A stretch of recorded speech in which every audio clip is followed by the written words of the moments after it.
Okay, how are we doing, folks? Welcome back to the Nightmare Cabin. We've got a special show today. I'm joined by Uncle Frank, and David Gregor from Morta Skuld is back on the channel as well. They've both been on before, but it's great having them back. How are we doing, guys? Doing great. Awesome.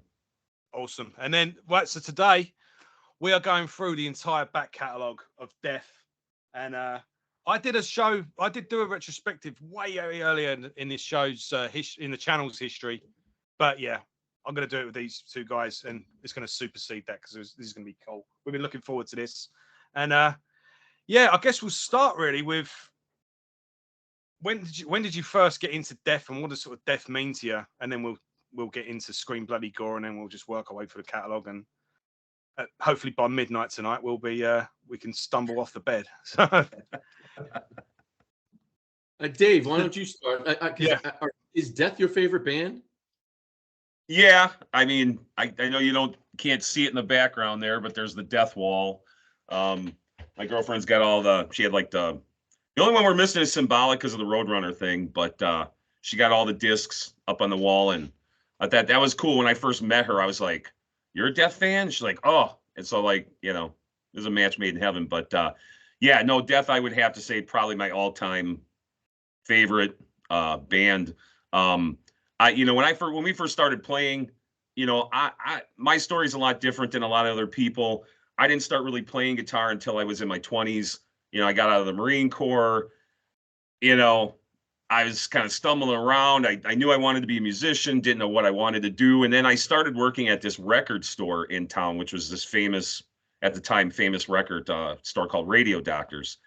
And they had this basement where you do all the picking, and that's what I would do. Stores would send over their orders, and you start picking stuff. And that was right when CD, the New Age stuff was all on CD, but that was the only form of music that was on CD at that point. Everything else was still cassette or vinyl. So I'm going through and I'm picking orders, and I was still really new to death metal at this point. I really hadn't heard a lot. And all of a sudden I picked this cassette, and I'm like, whoa, what the hell's this? And it says Death Leprosy. And I'm like, oh, this is interesting. Wow. And my buddy's like, yeah, just take it. And I'm just like, what? And he goes, just take it. And I'm like, all right, So I took it, got it home, played it, and I was like, this is what right here. This is the style I want to do.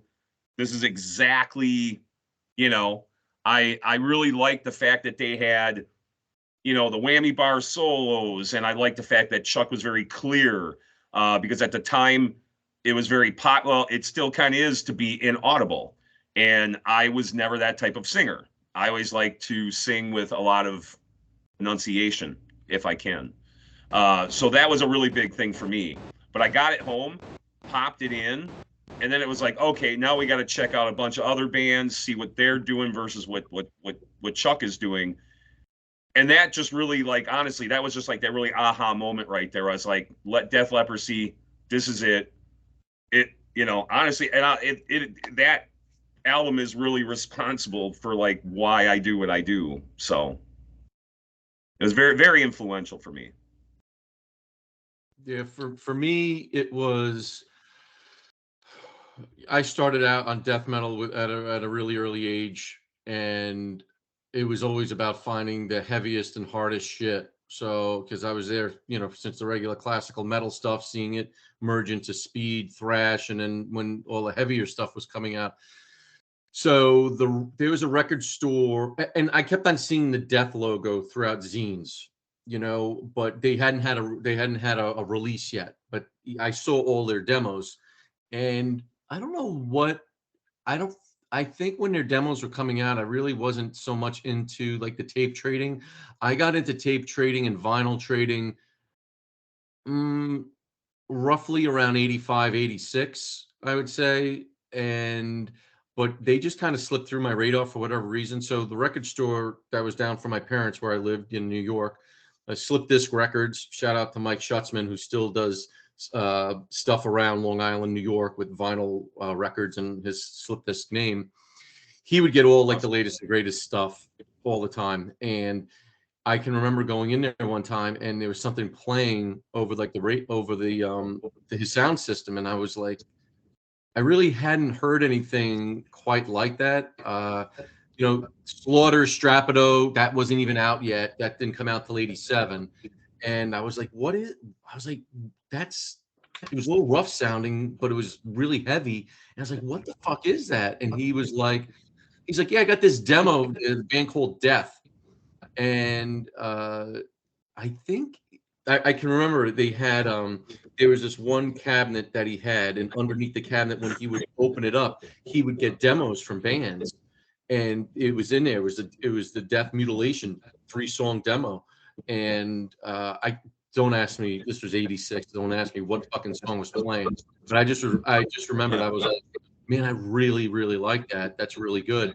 And then the following year, because I was following them. They wound up getting the record deal, and I kept on seeing. And I was a Sepultura fan of, Sepultura was in their infancy, but they already had like Bestial Devastation and Morbid Visions was already out, and I would see Chuck in these zines wearing these Sepultura shirts, and I was like, well, they're going to be really a type of band that I'm going to really enjoy. And then for my birthday, my brother got me Death Leprosy vinyl. No, I apologize. No, it was a Death Scream Bloody Gore. And that was it. I was like, this may be one of the heaviest things I've heard. Yeah. And I became an instant fan. I had the album, I had all their vinyl, then I had the original CD releases, and then obviously when Relapse did all the and that's all our faces on there as well. How crazy is that? Yeah. Is that a reissue? No, is that a reissue? This is the okay. Relapse. I was going to say, yeah, the artwork. Yeah, the artwork looks a lot different. Wow, I like that one. Yeah, this is the Relapse. Relapse did this. Yeah. I have all their 3 discs except for the Symbolic, because I was still under Roadrunner, but I do have the reissue through that. But I was close with Pat Egan. Pat Egan. Yeah, Relapse. I know Pat real well. Yeah, so Pat used to work for Pavement Records, and so he was kind of our quote, Internal Bleeding's manager early on. And Pat would come to our practices. He would come to the shows. He was a phenomenal individual. And then when he started with his collaboration with Relapse Records, he was responsible for a lot of these early Death reissues. And I can remember, because they did the reissues, I think, out of order. And I was giving him like some points. I was like, hey, don't forget on the Scream Bloody Gore, you have to make sure that you have to get, Beyond the Unholy Grave and Land of No Return, which were from the original recording sessions, but were never released on the vinyl. Were eventually released on other CD editions. And he's like, oh yeah, he's like, yep. He's like, I got those. We were unearthing a lot of other stuff. And yeah, really, it was Scream Bloody Gore that did it for me, and then that was it. Yeah. So you were there we were both more or less there from the beginning then. So did either of you see Death live? I've seen them live. So I can remember, God, I'm trying to think. I think it was in 1988 they came out with The Ultimate Revenge 2. It was a tour. Yeah. It was Raven was on the bill. It was Death. It was Dark Angel. Yeah. Faith or Fear. There was somebody else maybe. And so then that tour came through. It was it Forbidden? Let's have a quick look. I think it was Forbidden. Yeah, it doesn't matter. But and Forbidden. But this tour was specifically just Dark Angel on the Leave Scars tour, and Death in support with Leprosy. And Leprosy had already come out, which I know we'll get into individual albums. That happens to be my favorite Death album. I'm wearing the Leprosy long sleeve, and I'll tell you,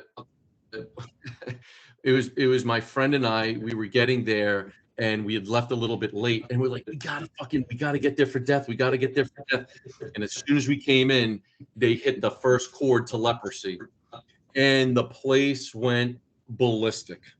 And I mean, Dark Angel, I was a huge Dark Angel fan. They put a phenomenal show on. That was back in the heyday, back when they were in their prime. I will have to say this though, Death got a better response. It was just as soon as they hit, the fucking place just went ballistic. This is 1988. And then they got such a great response. The following year, they came back. They toured and they headlined on the Leprosy tour. So maybe I've seen them 4 times. Yeah, because so then I saw them on that. They were phenomenal, and it almost started like a mini riot because the bouncers were really getting agitated because everybody was crowd surfing. We were all slamming, and then the bouncers just started like punching like one of the fans, and Chuck stopped the set, and he said to the bouncers, he's like, everybody is here to have a good time. And because he's an interesting guy, he's got these like brutal, clear vocals, but very soft spoken. Because I met him a few times, and then he tells the bouncers, he's like, "Please let them have fun." He was like, "Because if we stop our set again because you're hurting the fans, then we're fucking walking off." So at that point, the bouncers are just like, "Okay, dude," and that was crazy. And then I saw them on the Spiritual Healing tour. That was probably one of the best tours I've ever seen because Amat just got into Carcass, and so Pestilence was supposed to be on the bill. I remember I went to a record store, I bought the poster, upcoming tour, with a Death pouring off the new album Spiritual Healing, and you're gonna have Carcass on the bill and Pestilence couldn't get on. For some reason, the Consuming Impulse album, they had visa issues, so they weren't able to come into the country. Maybe it was like the first leg. Actually, I don't even know if they even came into the country. But on this bill in Long Island, it was Death. Then it was Carcass, the Symphonies of Sickness tour, which to me that's the best Carcass album. And then the 2 local Long Island unsigned bands opening up the bill was Winter, and second was Suffocation. And it was great. And Carcass killed it, and then Death. And I think, I met Chuck again, and then they were phenomenal. They opened up with Living Monstrosity on that tour, and then I saw them on the individual Thought Patterns tour, and that was with Sacrifice. Sacrifice were on that tour with them, and Gene Hoglan was drumming for Death at the time, and just. You hear about Chuck, he's maybe you hear a variety of things. He just sounds like he was a musical genius. I can only base my comings and goings on my relationships with people and to try and ignore the noise of other people. Yeah. My comings and goings with Chuck were always phenomenal. I can remember being in a conversation with him, Gene Hoglan, and Rob Urbanati from Sacrifice. There's one of the highlights of my musical life. And Chuck was always gracious. He was approachable by all the fans, and he would give you the time of day and talk. Maybe other times when other people have had issues, maybe Dave can attest to this. It's just like any type of job. There are days you got a bad day. You've been traveling like 10, 12, 13, 14 hours. You could be hungry. You're tired. You could be irritated at this band member. You could be irritated maybe at the night before. You didn't sell as many fucking shirts. And, this promoter that you're going to has been already a dick before you even get there. So you could have a lot of things, and somebody could just get you at the wrong time sometimes. I mean, I've always tried to just kind of suck it up and, but other people are just a little bit different. But, you gotta always take into account the whole picture of, you can get nowadays you can go on YouTube and be like, oh man, that video, a concert, 45 minutes, 50 minutes, man, that's great. That looks like that's like the best time. But nobody knows there's 24 hours in a day. That's a little blip of what's happened with that band to get to that gig. Just saying. But yeah, Chuck was always gracious anytime I met him. Yeah, so I remember watching an interview with Eric Greif, and the person who was interviewing him said, "Oh, we heard there's this and there's talk." He went, "Yeah, he could be a dick. So can you. So can I. He was human. He could be right. He could be wrong. He could be on. He could, he was human, just like everyone else. There's no. It's like no one argued with him more than I did, and I loved him. So right, Well, Eric, you've had You know, God, Eric, God rest yeah. his soul. I was really good friends with him, and obviously he lived in town for quite a few years during all of that. They had a very strange relationship. They just did. It just sounded like, both of them maybe wanted to be right. And as well as I do in relationships, there's you can't all you either want to be right or be happy. So I think they had a real interesting relationship. And even the documentary kind of really shows a couple, like I said, I'm not slamming anybody or nothing. Like you said, we're all human beings. We all have our things. Chuck had his vision. Eric might have had his vision, whatever it may be. Unfortunately, this is the strangest thing, is Chuck being one of my all-time heavy influences. As a matter of fact, his poster's sitting right in front of my face. I know you can't see it, but sitting right in front of my face. I never really got to meet him. I think maybe once, and it was in passing. And it was at a show in Chicago, and I don't know what tour it was from, but I know he handed me a cassette tape, and it had it was just like a blue backing, with the black printing on it. And I can't even remember to this day what it was, but it was, it was one of their records. It was like a not a demo version, but like a pre-release version. And like a he gave me that. And I was, yeah, there you go, promotional. So I saw them once in Chicago, and I want to say, I thought it was for spiritual healing. I thought. My memory as I get older gets more foggy. Don't recollect things as much. But like I said, I had the one run in with him, and then Eric put on a show called The Day of Death. And we were still a very young band. I think it was about 91. And I want to say, I thought that was for Human, because I remember the banner in back. And I have videotape of us playing, and I see the banner in back. So I know we supported them on that show. And I was pretty ecstatic, because we had just signed a 3-record deal. We were in Chicago. It's me, Eric Greif, and the band. And we're in Chicago with, I can't remember the guy's name now. And we just signed a 3-album deal to Grindcore. And we're like just ecstatic, we're like, oh, this is the best thing that's happened to us. And I remember stepping outside and Eric Greif handing me this promotional tape. I'm like, what? What's this? And he's like, it's the new Death record. And it was Human before it came out. And I remember we popped it in the cassette player on the way home. And by the time we got home, the whole band was like just buzzing. It was just, we're like, holy crap. Like it, not to get into the records too soon, but that record did definitely change. I feel that record changed the bar of death metal, in my opinion. But like I said, I wish I had a better story to talk about Chuck. I never really got to meet him, never really got to talk to him much.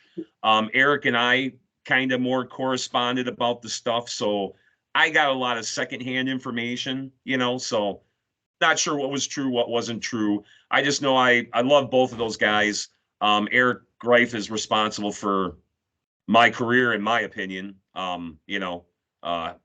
producing our first 2 demos. So, I mean, there's a special place in my heart for Eric and, both of them. So, I think at times maybe they were like brothers, they fought, they fought. Exactly, You just have to kind of, keep them apart for a while, or, whatever. But I definitely, like I said, I wish I would have saw them more, and I didn't get to see them as much as you did, Frank, but I think like maybe twice I maybe saw them. So when Eric did the Death to All thing back in the 2000s, I was like, whoa, like that really, I was like, okay, I don't know how this is going to be. And then we were fortunate enough to do the support slot at the House of Blues in Chicago for them. And I'll say this much. I remember sitting up in the balcony and looking down on this. And mind you, this is the first run. This is the first time this has been done. And I just had goosebumps, man. Like I felt like I was transported back to like 91 for that particular show. And I just thought that was the coolest, that they could make me feel like that so many years later. But other than that, yeah, he's like Frank said, musical genius. I don't know how else to I don't know how else to describe Chuck besides that, Yeah, I had to get back into some. I got into retrospectively when I got into death. Chuck had already died at that point. And am I lagging? Because I am in. No, right. The recording will sort that out hopefully then. But yeah, I became aware of death after Chuck had died, and my friend Luke had given me, Luke, who I do Maiden Cast with, gave me a copy of Symbolic. I was getting into death metal. I got into more heavier stuff with the hardcore scene. And then I started getting into At the Gates, etc. And he said, "Oh, you got to hear Death." And I knew of Death because I'd seen reports that Chuck Schuldiner had died. And he said this was one of the first bands that saw that there was only so much you could do with this, and they had added melody in. But Symbolic is it's a toss between Symbolic and Master of Puppets as my all-time favorite albums. And something with Symbolic, I hear something. I just always hear something different every time I hear it. That album just never fails to surprise me. There's always a lick, a melody, something. It's just a perfect album for me. And then as time's gone on, I just became obsessed with them, because a lot of people don't remember before the internet, which isn't that old. These albums were hard to get hold of. For me, anyway. You had to go to different record shops and hope that they had them. So bit by bit, I built up the collection with the Century Media reissues. And then when the Relapse started putting out 2 disc and 3 disc editions, I just replaced my old one.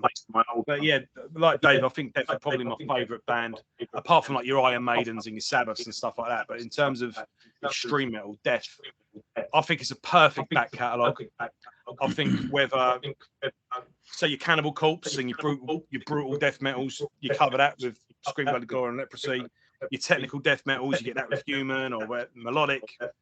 Every section of the back catalogue represents a different sect of where death metal went. And Control Denied as well. I mean, I think that's a phenomenal album. And yeah, years later, here we are still talking about them and still examining the albums. And yeah, I think the legacy he's left behind is phenomenal. So yeah, I'm looking forward to getting into going through the albums. I remember when Eric Greif was, before even the Relapse stuff came out, he was telling me about it, because we would have conversations. I still talk to him a lot. And he was responsible for, he was responsible for us kind of pretty much coming back, so to speak, because our thing was, our re-release was, our compilation was on Relapse and all that. And so he was digging through a lot of bins. And I said, well, what are you doing? He's like, well, I'm at Chuck's sister's house and I'm looking through just seas and seas of cassette tapes of just all these demos and stuff like that. And I was like, oh, really? And he's like, yeah. I'm going to reissue this through Relapse and we're going to put all this on the CDs. So, I mean, and then when I saw it came out, I was like, wow, like that was really impressive the way they did the reissues, in my opinion. I thought it was very well done. Yeah. As far as a reissue goes, these set the bar. This is what you want when you reissue an album, But they could have done with these 3 discs. They could have done. They could have put live concerts on here, video. I mean, a few of these live audio, which was great. But I would have liked to. And Joe, you were talking before about lagging. Like Dave sounds perfectly fine. I noticed that you lag a little bit and I lag a little bit. I just know that I'm hearing like a double of myself. Yeah, I don't know what to do about that, and I'm just hoping when it's recorded, it just corrects itself. I've had it before where it's done that, and then when I've listened back, it's just fine. So, but just hope for the best, basically. Yeah, exactly. Like with some of these death stuff, I'll give you an example. I know we'll get into the albums, but like on some of them, they put rehearsals led up to the album. I listened to those once, and that's it. Because the best sounding material is what's actually recorded in what was released. I would have liked some of the reissues actually of concert from that time period. And I am sure, since Relapse has get the rights, that I'm sure that's because anytime they drop a new release, they got a merch line as well. Yeah. So let's get into the actual albums then. So Scream Bloody Gore, 1987. let's get into the debate first. Is this the first death metal album? Because people always say, is it Possessed Seven Churches or is it? I would say, honestly, still, I would say Possessed Seven Churches, 1985. That's death metal. What about you, You Dave? can have a song on it called death metal, the song to end the album. Yeah, but so did Onslaught, Power from Hell. And Power from Hell is nothing like a death metal album. All right, fair enough. Yeah, but it did have death metal on there before. That's a good question.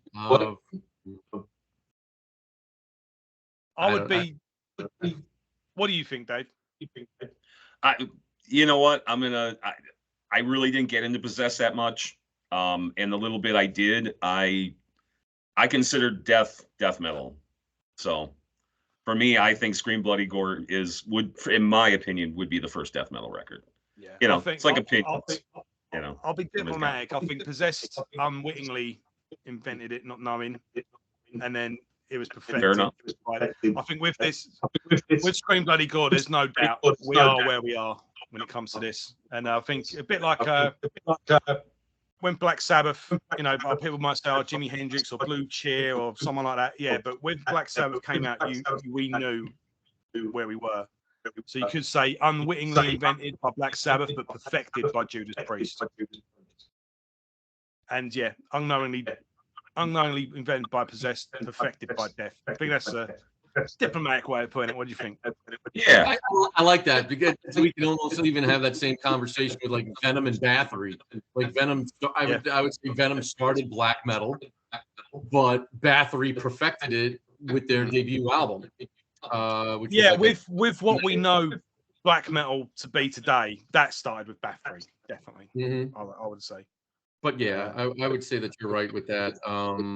What does this album mean to you guys? I mean, I know that it's not your favorites, but what do you think about this album in terms of like a starting point for a band just starting their career?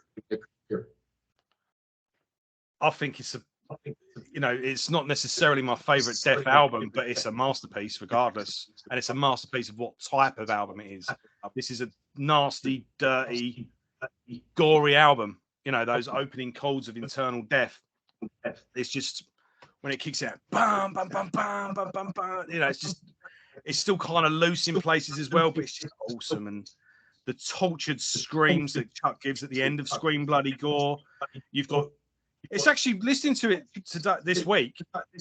It's quite a melodic album in retrospect. You think the melody comes later, but even then, I think there's still a lot of melody in this. But yeah, songs like Zombie Ritual as well. I love that opening riff of Evil Dead. Yeah, it's just awesome. It's a perfect horror-based death metal album. Like, if someone said, "What is death metal?" Yeah, give them that. It sums it up perfectly. Yeah, this album. It would go on to develop in other areas and whatnot, but yeah, it's a perfect starting point. Because with the zines back then, you know, it was also showing around the same time that this came out. You had Autopsy about to, you know, their album Severed Survival, their first album. And I remember looking on the back of the album cover on the Scream Bloody Gore, and I'm like, there's only 2 members of the band? Because it said Chris Refsit on drums and Chuck Schuldiner vocals, guitars, and bass. And that's all he had, you know. And yeah, you're right in terms of the melody that's on there. I think that the guitar work is actually, for a debut album, and we're talking 1987, is excellent. They tried to be a little PC because one of the songs from their earlier demos, Sacrificial, the full name of the song is called Sacrificial Cunt. But in order to release the album, they had to take the cunt part out. So it's Sacrificial. But it's so catchy. You know, each song is catchier than I keep on looking down. I'm looking at the track listing. You know, Scream Bloody Gore,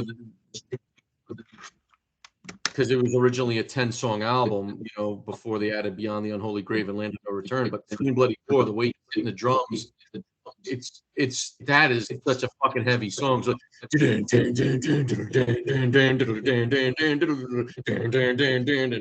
it's brutal. The vocals, you know, is definitely probably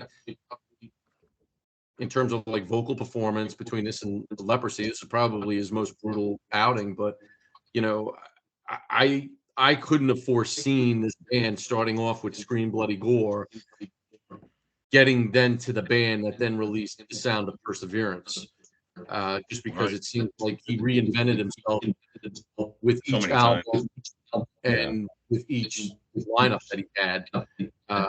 In some ways, Chuck kind of reminds me of Dave Mustaine, because Dave Mustaine with Megadeth always seems to have a different, other than the lineup that was on Rust in Peace, which was on for a few albums. By and large, you know, he pretty much has like different members in all of his albums, and kind of that was always usually the case with Chuck.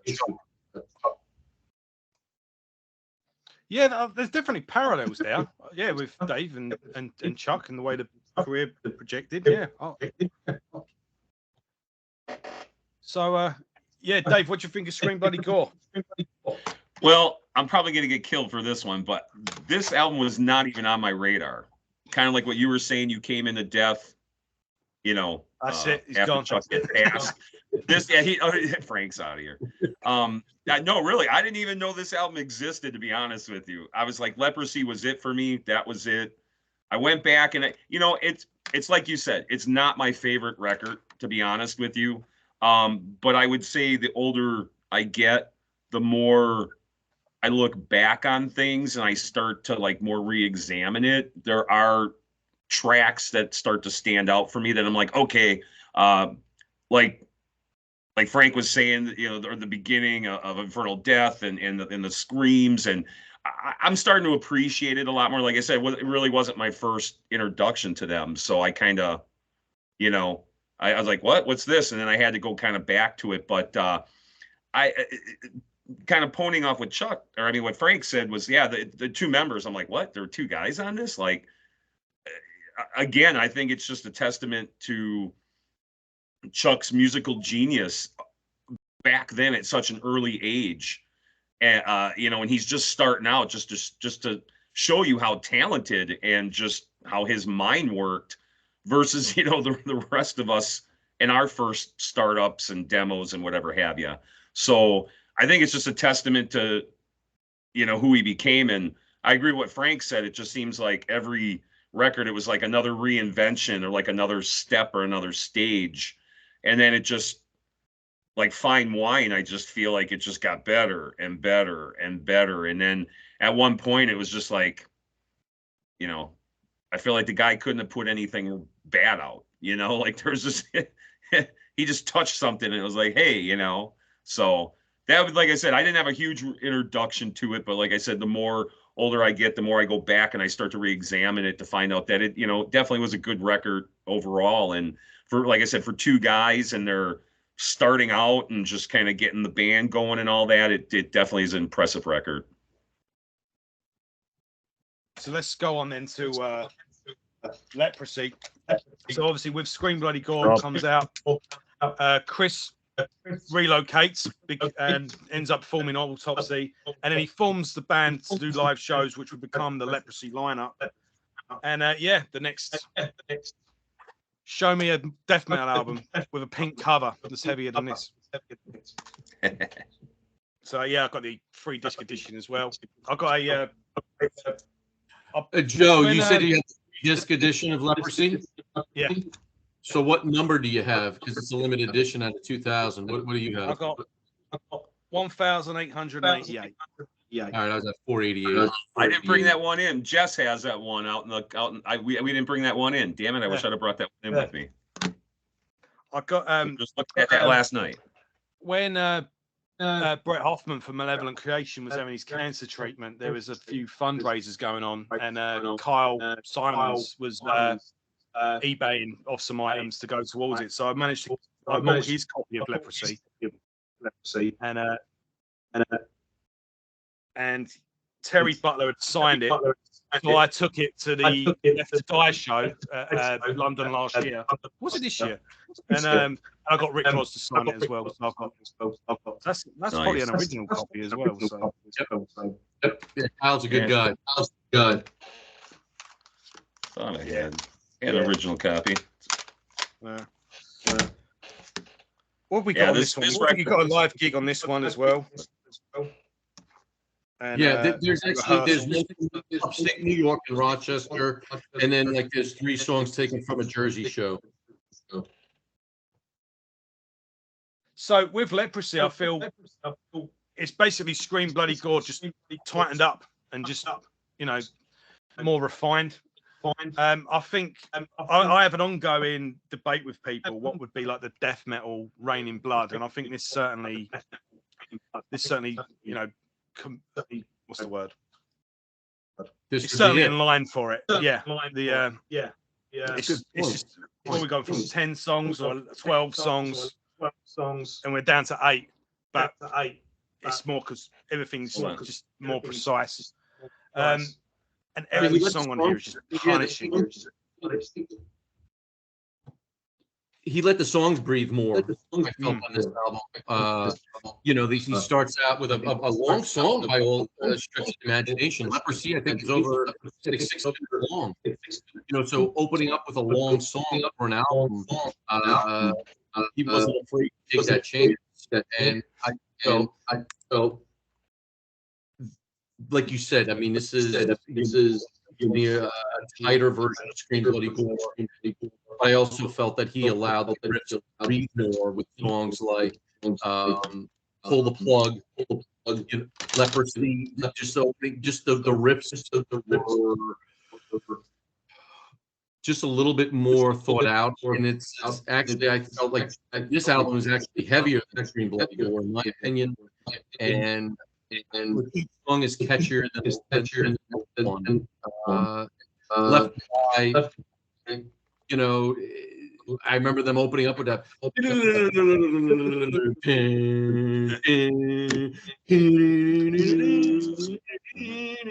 like the guitar melodies, and then when they come into that slow part, and he lets out that fucking growl. I mean, the pits were just going ballistic during that part, and every time I hear that part, because Left to Die is my favorite song on the album, I just want to punch walls all day long, and it doesn't matter what wall I'm in front of. When the song as well, Leprosy kicks in, so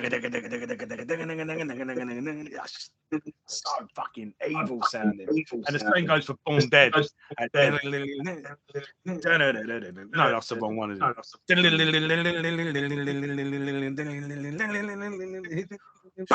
It's fucking awesome. Yeah. And I want to say, I could be wrong. Could be wrong. I think there's only one guitar track.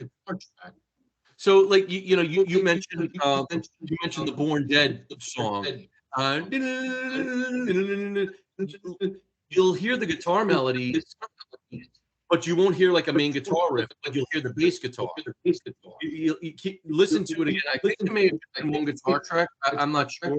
But I know that on the album, you know, Terry Butler, you know, on the back of the album cover, he's on there, but Terry had just joined Death,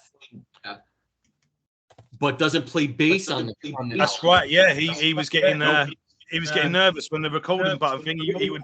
Yeah, which is odd.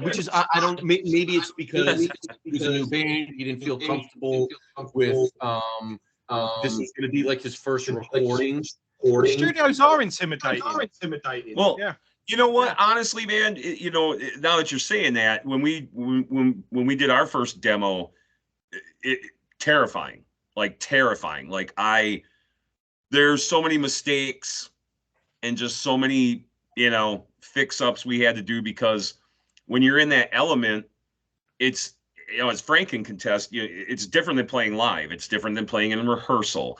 And you can rehearse as much as you want, but then you go in the studio and everything's isolated, and then you're like, oh, like what? Wait a minute, you know, like I was doing this, but now how do I do it here, because it's different? I'm not hearing things. So the fact that he got nervous, you know, I don't blame him. The studio, to me, not now so much, but back in the day, was always like a deer in the headlights. Like I was always terrified of going in the studio because I was like, am I going to play right? Am I going to nail this part? Am I going to have to edit this? Am I going to have, there's so many things going through your mind with it. So the fact that he did get nervous, it happens to the best of us, but this record is a testimony to me.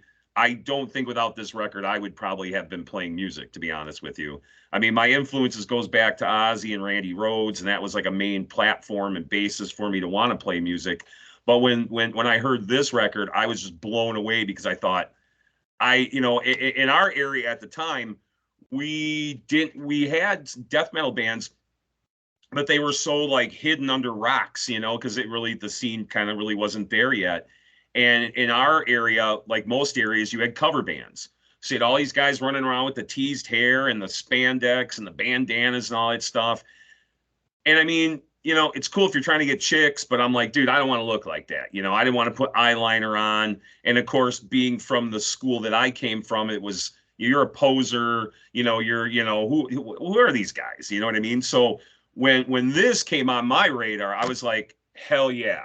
This is like a badge of honor for me, put on the leather jacket, go out to these death metal shows, get in the pit. It was just phenomenal. I didn't fit in with a lot of these other bands though, because, they're Joe Solo guys and all, everybody's technical. And when I heard this, even though I'm not saying this, it wasn't technical because Chuck was, a very gifted musician, but like with Rick Ross, I felt like, wow, I don't have to be Joe Solo guy to play this type of music. And also at that time, I was forced into being a vocalist. It wasn't the plan from the get-go. So when I was forced into it and going in the studio and trying to play and sing at the same time and all that, I really tried to like what was Chuck doing on Leprosy? What was that? And I thought, wow, I can sing I can sing brutal. And so for me, that was awesome because like I said, it didn't fit in with the hair bands. I didn't fit in with all these glam guys. I'm over on, on this side and I'm wearing my leather jacket and, and just flying the death flag high. And people are like, whoa, what is this? What is this? And I was like, hey, I can do this. I can play like this. I can do this. So for me, it kind of catapulted me into, what I do today. But it was very influential to me, very influential. I can't tell you how many times I've listened to the record, how many times I would sing along with Chuck. And that's how I learned how to sing death metal. I don't know about you, Frank, but me, I would just sit in my car and I would just try to emulate, Chuck or Tardy from Obituary, or, you know what I mean? I would just try to emulate them in my car and see if I could, get to that point. And I think that without that, or even without Chuck, I probably wouldn't have been a vocalist either. So, so it's a big influence, this album for me. Well, you mentioned earlier about how with you singing about it's very important to be clear. That's one of the things that you also talked about. That was one of the gifts, being able to sing brutal but clear and enunciate. So, I mean that he was one of my influences early on because I always felt if I'm going to write lyrics what's the point of growling and grunting if fans don't understand what definitely have to inhale gutturals. Real main focus has always been be clear. Me. I mean, I could do breeze all day long and stuff like that. To actually sing and be clear, that's a different type of technique. That takes a little bit, more concentration to be able to do that. And I think it comes across as a little bit more brutal because you got the crowd that's singing your lyrics in front of you, and you go to any of those death concerts, we're all singing those songs with them along. It's you only have to listen to the album like once or twice to pick up everything that he's saying. Yeah, for me it was just a conscious decision, because here I am, this young, well, not young, I was an adult, but I just really learned how to play guitar recently, and now I got to learn how to play and sing at the same time. And so it was really just trying to pick, which riff, where am I going to be able to enunciate this, what's going to sound cool, what's not going to sound cool. And it just, and another, Eric Greif too, he was another a part of the key in all of this for me too.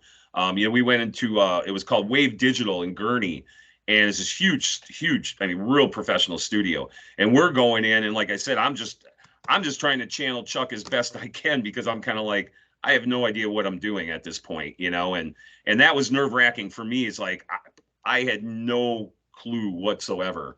So just going in there and just being able to be free and be creative. And then, you listen to this and you're like, well, they're doing stuff on here that, there's other bands that weren't even coming close to doing. So it was just great to hear something like this and then go, hey, these guys are doing something really unique at this point. And this album, to me, this album can do no wrong. I think every track is just solid from start to finish. It's like a masterpiece of a record. It's perfect. Came out a year after Scream Bloody Whore. Yeah, quick. Yeah, like I said, I just think it's a tidied up, more refined version of Scream Bloody Doors. What we did then we know what we're doing now. The artwork is like just classic. Just classic, man. Classic. I gotta love this cover. It's Ed Repka. Yeah. Yeah. Yeah, he did that. Yeah, he did the first three. Yeah, the first three. So we got the lineup of obviously Chuck on vocals and guitar, Rick Ross on guitar, Terry Butler on bass, and then Bill Andrew on drums. At this point, Rick leaves, goes on to do Massacre. Well, no, that came later, didn't it? Well, he did and he didn't. We'll get to Massacre later. But Rick moved out of the band, and then James Murphy steps in. And then we get Spiritual Healing. And I've only got a 2-disc edition of this one. Yeah, I got these ones in time. Over the rest I had to get 2 discs, but the 3rd disc you could get on iTunes. I just bought that, downloaded it, and then just put it on your CD. I feel bad because we were out getting the CDs together last night. My girlfriend's here's all the 3-disc versions. I'm like, I don't want the 3-disc versions. I'll just take the 2-disc, like. That's cool. You get the additional sketches in there as well. Which I think is cool. Yeah. Now, I'm going to be controversial. This is my least favorite Death album, and it's not. Yeah. There we go. Frank's gone. There's nothing wrong with this album, but one of them has to be your least favorite, and I don't know. This is the one I come to the least, but I think the thing that I've struggled with this one, I think, is smack bang in the middle of the album. You've got 2 slow, long songs, and I think that kind of makes it lag a bit. But the songs individually, Living Monstrosity is awesome. Altering the Future is awesome. Even Spiritual Healing, I'd say it's like a slow, doomy song. I've got a DVD of them on the Symbolic tour. They opened with Spiritual Healing. Sounds great. Any of the songs on these played live are great, but just listening to this album on its own, I always find it kind of drags a little bit. Yeah. Funnily enough, though, this was Eric's favorite album. Yeah. Although he produced it and played some keyboards in the background on it. But that's controversy too, Nobody, he says that, Chuck says no, it again, they were like siblings, but I do know for a fact though, Eric was involved because he had, we were talking at that time, and he was, I'm out here and we're doing the Death record, and he was telling me about Spiritual Healing before it even came out. But I hate to sound like this, but I think we ripped off a Death riff, if you listen to the beginning of Gory Departure, I can't remember what song it is now, but I swear I'm like, did we rip a Death riff off? Because I feel like I think everyone's guilty of that at some point. Yeah, I'm like, did we rip a riff? I'm like, I listen now and I go, oh my God, I think we subconsciously ripped a riff off, you know? But Eric, it just goes to show you their influence, you know? Yeah. But Eric says there's a reason he uses that as his favourite, is because when you go through the catalogue and see where they started and where they went, spiritual healing is smack bang in the middle. You've got all the elements of what came before it, and there's hints of what's to come going forward as well. So that one slots nicely in the middle. But Joe, other than some slower moments on this, why do you feel that this is your least favorite Death album? I think it's just the one I listen to the least. It's not that I dislike it in any way. It's just one of them has to be the least favorite, doesn't it? It's still yeah, like I don't have the original CDs anymore because I sold them years ago. But the original CD was really cool when it came out because they had on the CD itself, they had blood spatter, and it was all blood droplets all over on the front of the disc. Dang it! I got that. I'll have to look at that one because I only got the reissue, but I got the original upstairs, so I'll look at that. So, this album for me, and we really didn't get too much into the musicianship, but with Bill Andrews was the drummer on Leprosy. This would be his final album. As a drummer, I thought, I know we're just strictly talking about Death, but he comes on the first Massacre album. I felt like his drumming there was better. His drumming with Death was a lot more clinical. It was like it's more basic, but he could keep a beat. But they ushered in a little longer songs. You have title track, which remained their longest song up until like maybe it was Perennial Quest on Symbolic. 8 minutes. That's when they started. Spiritual Healing for 7 minutes. That's probably one of my top. For you, Joe, you're like, well, like Jimmy, low. For me, it's one of the best Death songs that they've ever written. I just find it just, especially with the reason why he wrote the lyrics. Around that time, the big TV religious evangelicals were in trouble with taking money from where he was supposed to go to, or they're or just doing all stupid stuff off regular people. So he thinks about that, and I really like how it traverses into the chorus, the drum. Practice what you preach. The world is now deceased. Time is unheard. Never to understand. I don't know. I listen to that all day long, but for me, Killing Spree, I remember reading all about the lyrics that he wrote. It was some fanzine, and Killing Spree is about a serial. So I want to say it was Leprosy started with the real type of lyric, because you have pull the plug, right? Which is seeing loved one die. You're be on these machines anymore. What do you do? And then you're getting into songs like spiritual healing. You're getting Killing Spree, which is about serial killers. Personalities. You're getting into now putting more personal. Getting more Intentional lyrics. He's spending a lot of time. And then you're having in the musicianship. You're ushering in James Murphy, who I've seen live. I saw him with Cancer. And he was on the tour. He was there. He was there on that tour for the Spiritual, and just had a very. I don't know why. I've always thought about this as like Dave. But think about when And I mean, to me, the best Megadeth album. And Marty Friedman, one of the stars, his guitar, his musicianship, how it complimented Dave on that album. You're bringing in James Murphy, and he just had a type of playing, and it really added. I think the ante with Death, musicianship, and what you would see in terms of some of the more melodic edge going forward with the subsequent releases. Definitely, yeah. I love it. I love it. And you think of what James Murphy, what he went on to do, and all the different bands he joined, and he brought that more melodic edge in because Rick Ross kind of had a Kerry King's player style when it came to the solos. Sure.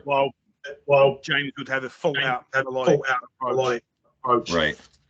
I've ran into some guys. A friend of mine here in town, he's like, he felt Murphy being an addition to his band was awful.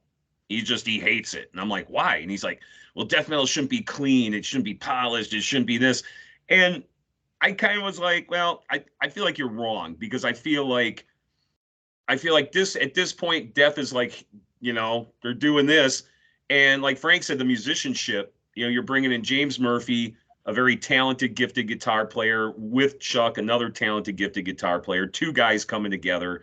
And just the soloing on this record is just phenomenal. I feel it's some of the best stuff that when it came out, this I'm like, okay, Leprosy, okay, this is my new favorite, But speaking to the lyrics, there's that controversy too of, the black metal guys are like, well, death metal's not death metal anymore, it's life metal. However you want to view it, I really don't care. My thing is, I think on Leprosy, you had gore, he was talking about death, and then like Frank said, you're moving over to spiritual healing. Now you're talking about life situations, you're talking about your personal experiences.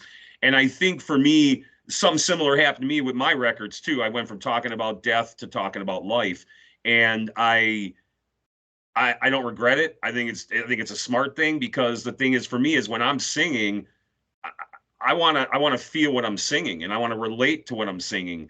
And no offense to the bands that talk about mutilation and stuff, but do you really know what it's like?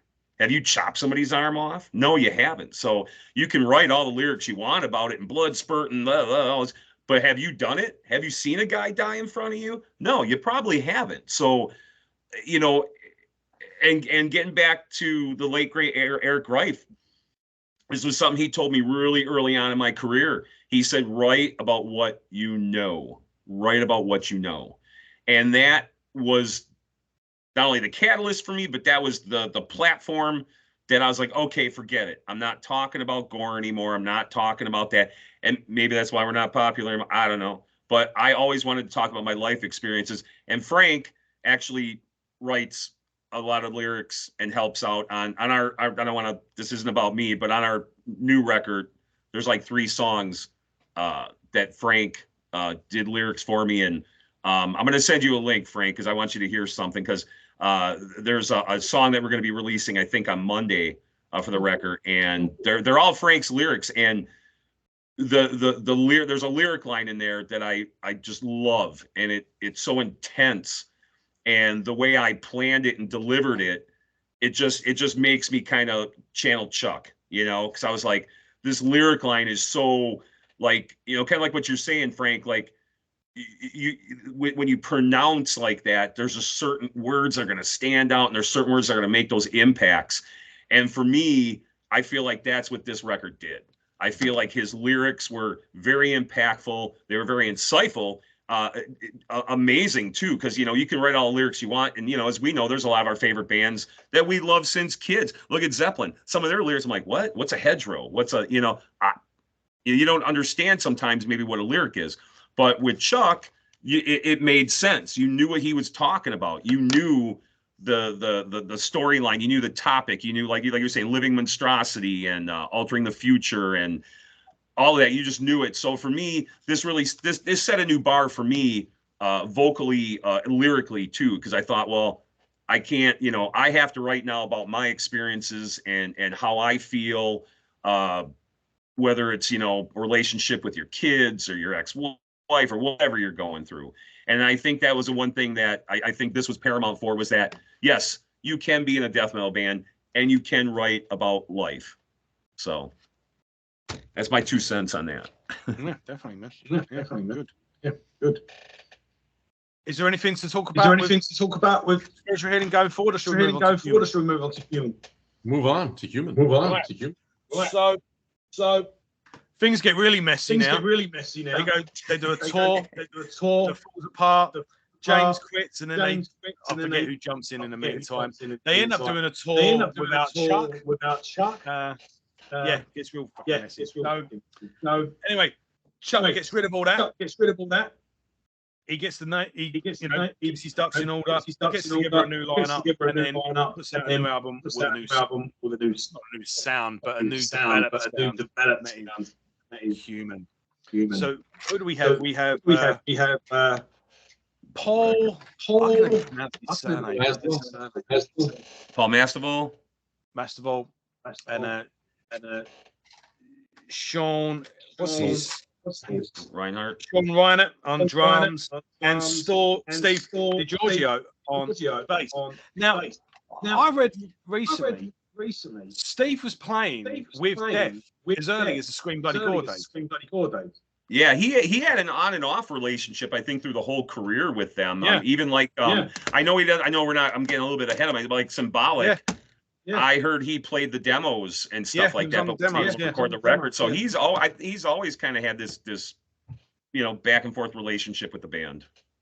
Yeah, and obviously he was doing Sadist as well, and now he's gone on to being pretty much every band ever. But yeah, now this is probably my second favorite Death album. I think this is a. They're all masterpieces, I think, in their own right ways. Where's my least favorite? It's 9 out of 10 album. But this is such a good album. You got just from that drum intro, reflecting of the moment. Well, I saw Sean as well on the festival tour. I saw the first one where they did it with the human lineup. Then the second time they came home, there was this Symbolic lineup. And this is how they opened the show. And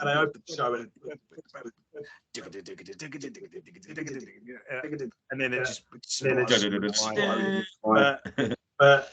Every song on this is amazing. The Secret Face, I think, is one of my favourite solos ever. Just when it just pauses in that.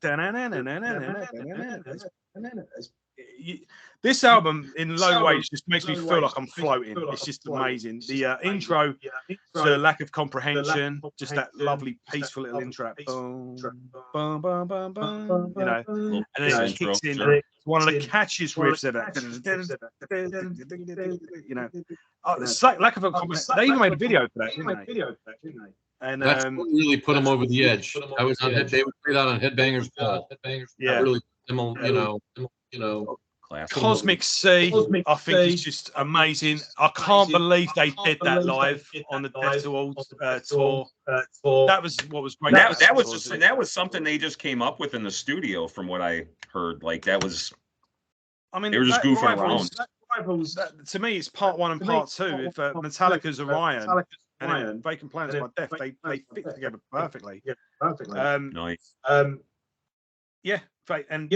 And again, just another fantastic, phenomenal album. This edition has got a bonus track, cover of God of Thunder. The Kiss, and like I say, I've got a 2-disc edition, and it's just all studio tracks, demos. You know what though? When this record came out, I like, and like I said before, I'll say it again. I think it just changed the course of death metal, not only in the musicianship, but especially the drumming. Because Sean was such an amazing drummer. I mean, you had 2 jazz guys sitting in with the death metal guys. I just feel like it was just, like I said, we were driving. I remember Eric gave me the promo, and we popped it in. And by the time we got home, it's like our minds were just blown. Like we were just like, what did we just listen to? Like, this is amazing. Like, it just changed the course of death metal, in my opinion. I mean, and the drum, back then, death metal guys weren't drumming like that.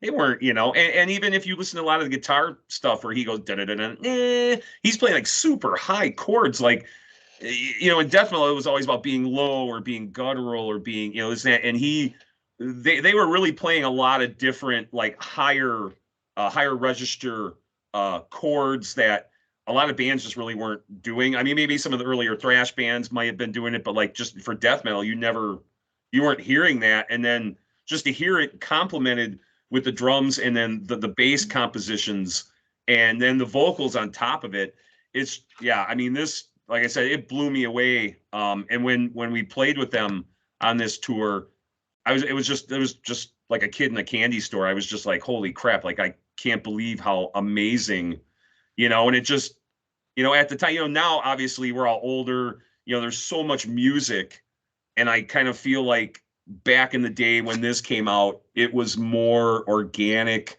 It was a more organic of a time, a feeling. You got lost in the records. And I think like we've lost that over the years because there's just so many bands right now. And there's so much music that you blink an eye and some phenomenal band you could have missed because of that, So like I said, not only the record itself, but I think the time period of this record too, and just what was going on in the world and just how, just how we viewed things, like I said, drummers never played like this. And listen, and look at some of the bands that are out there now, and the drummers, you're like, holy crap, like that bar went from like here all the way up to here. And I think this record really took death metal from here to here. And I think it made a lot of bands go like, oh, we can't just lay on the whammy bar anymore. Now we have put more thought into what we're doing solo wise, composition wise. And I really think that, this, I mean, another influential record for me, but I think overall for the death metal community, I think this was, a big influence, a game changer. Sorry. Yeah, absolutely. Yeah, yeah. With this album, I was taken aback the album because here I was, purist of the death sound and the logo. So these album cover drops, and there's a difference in the logo. But what they did was there used to be blood all around the logo, dripping. There would be blood dripping from the side. Yep, they cleaned it up. And on the T, there was the spider. It was the spider web down. Each was different, and the T on the other albums. Oh yeah, a lot more inverted. So what they did was yes, they cleaned it up. They sharpened it up. The album cover, I was like, looks almost like a little something like Hearts do. But it's kind of showing you. Once you get into the lyrics, as time goes on, you can read more into the album cover. Human.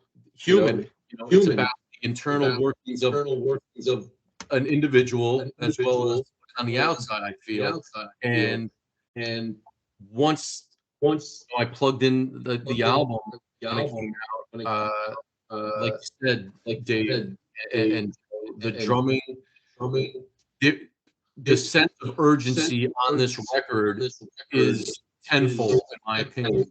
And when you talk about there's so many different types of bands and musical genres and musical parts of the world, and it's wonderful. It is.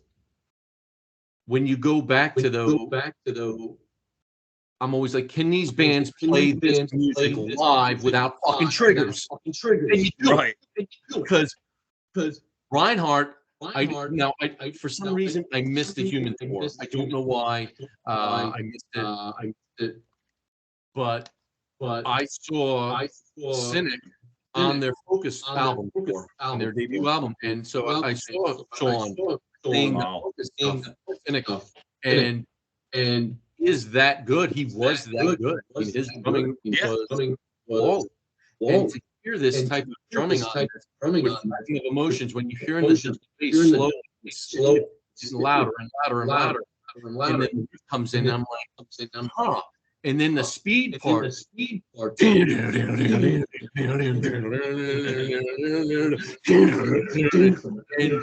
And I was like, is that like a metronome? It almost sounded the double bass. Flawless. And he took the aggression that I thought the band had with all the other albums, took it into this more technical and progressive way that was just mind blowing. And when you hear these riffs, so Death never did fucking blast. It's in Death different types of death metal. When you listen to this song, listen to those riffs, how fast those riffs are in conjunction with the drumming. Listen to Giorgio's bass play. That is completely. And we've heard all the brutal albums. We know all the bands, but when I put this in, and I listen to this album, this is to me one of death metal ever released, void of blasphemy, void of gutturals. Listen to that music. Listen to how heavy that guitar tone is. And you mentioned lack of comprehension. The video, because to be able to put that in, it's about alcoholism, it's about a relationship, down with the alcohol that's involved in it. And so Dave, you're talking about when you're singing, you want to sing. We are as vocalists as what a lot of stuff that and it's cathartic. One of the things is being able to real life stuff is cathartic expression of what you've gone through potentially, or something that you've heard, and it was all about that. So when he's writing all about emotions, probably he's going on with all the different things, with all the different types of band that was going on with him, and he was unafraid about putting that stuff out. And yes, maybe people were thinking it's life metal, it's not death metal. Not you, man. He was putting himself out there, and to be able to put yourself out in lyrics, and sing about that. That's fucking more brutal than singing about, like you said, Dave. Have you ever heard fucking lop off somebody's head before? And I like those lyrics, and I wrote those lyrics, and I wrote early on and stuff, and I don't have a problem with it. But when you sing about real experience, I think it's home a lot more. And I think bands resonate with that more. Because I've been on tour, I've played, and people have said, "Hey, those lyrics you wrote really meant something." And I what you were singing about, and I feel put himself out there with this, the musicianship and how fast it is. But Sean, brought in some progressive, said he was with Focus, with Cynic. So there's just a lot of things going on with this album. That in some ways, some of the musicians aggressive that Chuck ever did. Yeah, no, I totally agree with you, and I think and you had a really good point too. When you're singing about your life experiences, you're putting yourself out there, and when I do interviews too, like, well, what is this about? What is that about? And sometimes it could just be something like you said, Frank. I heard this, or whatever this. But for the most part, yeah, to just put your emotions and just put yourself out there like that in a very vulnerable state. I think people don't understand it, and I think maybe the people that don't understand death metal are like, whatever. But like guys like you, me, Chuck, whatever, we're putting ourselves out there, and I think that when you do that, like you were saying before, some people might be like, hey man, I can relate to that, or I went through something like that, or or I get sometimes I'll get John Ingman. We were just hanging out at Venom Inc. a couple months ago, and he's singing. We were just hanging out at the show, and he'd come in my ear and start singing a lyric from Sanctuary Denied, and I'm like, I don't even remember that song, whatever. And it's just funny that he remembers it, and he's like, oh, it's the best line, So, I think really that was the one testament to Chuck, was that he put himself out there, whether he was angry or whatever. I just think it was it really helped me as a death metal musician to go like, well, what do I do at this point? And so to see somebody out there talking about life experiences was a breath of fresh air, because like I said, you can only write so much about, you know, hack a limb, this and that, blah, blah, blah. And like you were saying, Frank, I don't have a problem with people that write like that. If that's what you want to write about, then great. I mean, Campbell Corpse has made an amazing career off of that. God bless him, you know. But it doesn't work for all of us, you know. And for me, when I'm up there and I'm singing and playing, I got to have some kind of a connection or emotion to the song. So when I do sing, you're hearing, you know, and that's something too. Somebody, oh, death metal, it's all this. You can't have infliction. No, you can have infliction. And some different words might sound different or give you a different infliction or a different emotion. And I think with Chuck, I think as when we go on to the next record, I think that's what he accomplished. I think he brought more emotion out in his voice, and you could hear a lot of the anger with the topics. Yeah, I think that's. We brought this up when you was on the show last. It was the lyrics and the way you deliver the lyrics. One of the things we say to people that don't listen to metal necessarily is this is a release for me from my frustrations, or if I'm going through something, this is a way to channel it. And we got that with that last album and the last album before it. And yeah. And Cannibal Corpse, for example, your zombies, your gore, and all that good stuff. That's great, but I go to Cannibal Corpse to have fun and to be entertained. And drink beer and try and spin my head around as fast as Jules can. It's all great, good stuff. But when you go to Morta Skuld, you want that honesty, you want that vulnerability, you want that. And you get that with that, and you get that line, and you get that, you know, and we all go through what we're going through, relationship problems, money problems, work problems, and just that one line that you can grab onto and just go, yeah, he's fucking nailed it there. And that's what people grab onto with Morta Skuld. So you go to different bands, for different things, don't you? Yeah. So yeah. The Human Tour comes and goes. Another lineup. So Sean and Paul go on to do Cynic and the Focus album, which goes on to be a landmark album as well in terms of the development of death metal, etc. Bands like Obscura and bands like that we had that. Necrophagist. No, not Necrophagist. Oh, who's that band? Who's that band? Really good technical work. Was it Necrophagist? Yeah. They were real. They're all widdly and noodly. Yeah. But they move on. But Steve sticks around, and then we get Gene Hoglan. Who at the time was just Dark Angel. And they record this album as a three piece. And then we get Andy LaRocque came in and just did some solos. And then individual full patterns. Now for me, tasty. This is an underrated album. I don't know if where it stands in other people's time of it all, but I think the biggest problem this album has is that you've got Human one side and Symbolic on the other. But I think Human, this and Symbolic make a really nice trilogy.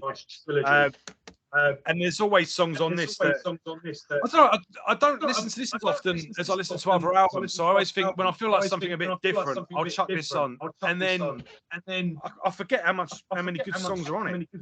And the production, man. My only beef was the production. If you put this in, and you like compare it like level wise to like Human or even Leprosy, it just seems like it's a little quieter, man. And even with the reissue, I'm like, oh man, like you couldn't have, you know, that's my only complaint with it, you know. I think with this one, I think Chuck was angry as hell. Like you can hear it in his voice, like he channeled. You know, there's always the philosopher supposedly written about Eric and him and their and then there's even a little like reference to Paul and Sean's sexuality and all that and stuff. And so I don't really know truly if it was about Eric or that and this and that, but there's little tidbits in there. So it definitely is a controversial song. And also, too, that was the one that was on the Beavis and Butthead that I think really like kind of pushed the band as well into that next kind of that next level. But I really think like again, he's channeling a lot of his life experiences again. But I think vocally, I feel like this is like he's angry. Like you can just hear the anger in his voice, and I really appreciate that because with guys like us that pronounce, it's I don't know, sometimes people don't care for it, whatever. But I think when you can really come across and really get out your emotions with a death metal vocal with a lyric like that, it's just, to me, there's nothing like it. You hear it, you channel it, it resonates, and you can just feel what he's saying on this record. I think, like I said, I feel like he was at an angry place, and him and Eric fighting and all that, and I think that it really showed through on this record. Yeah, I really like this album. This is like the last album where I actually saw them on tour.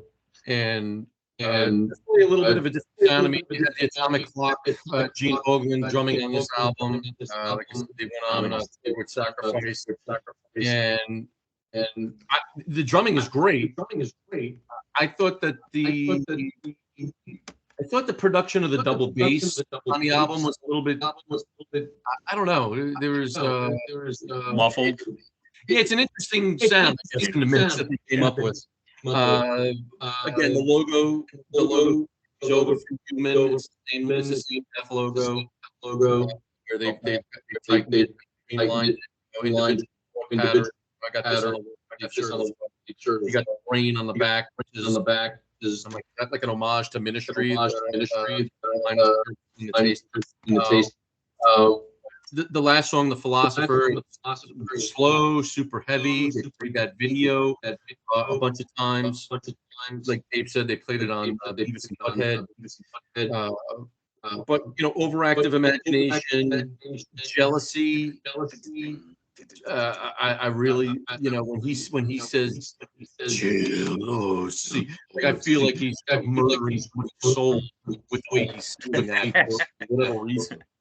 Trapped in a corner, he's got a killer double bass on that, and kind of like what you said, Joe. You felt like this, maybe like an overlooked Death album in some respect, and I've always looked at this album as that. For whatever reason, I'm not sure why.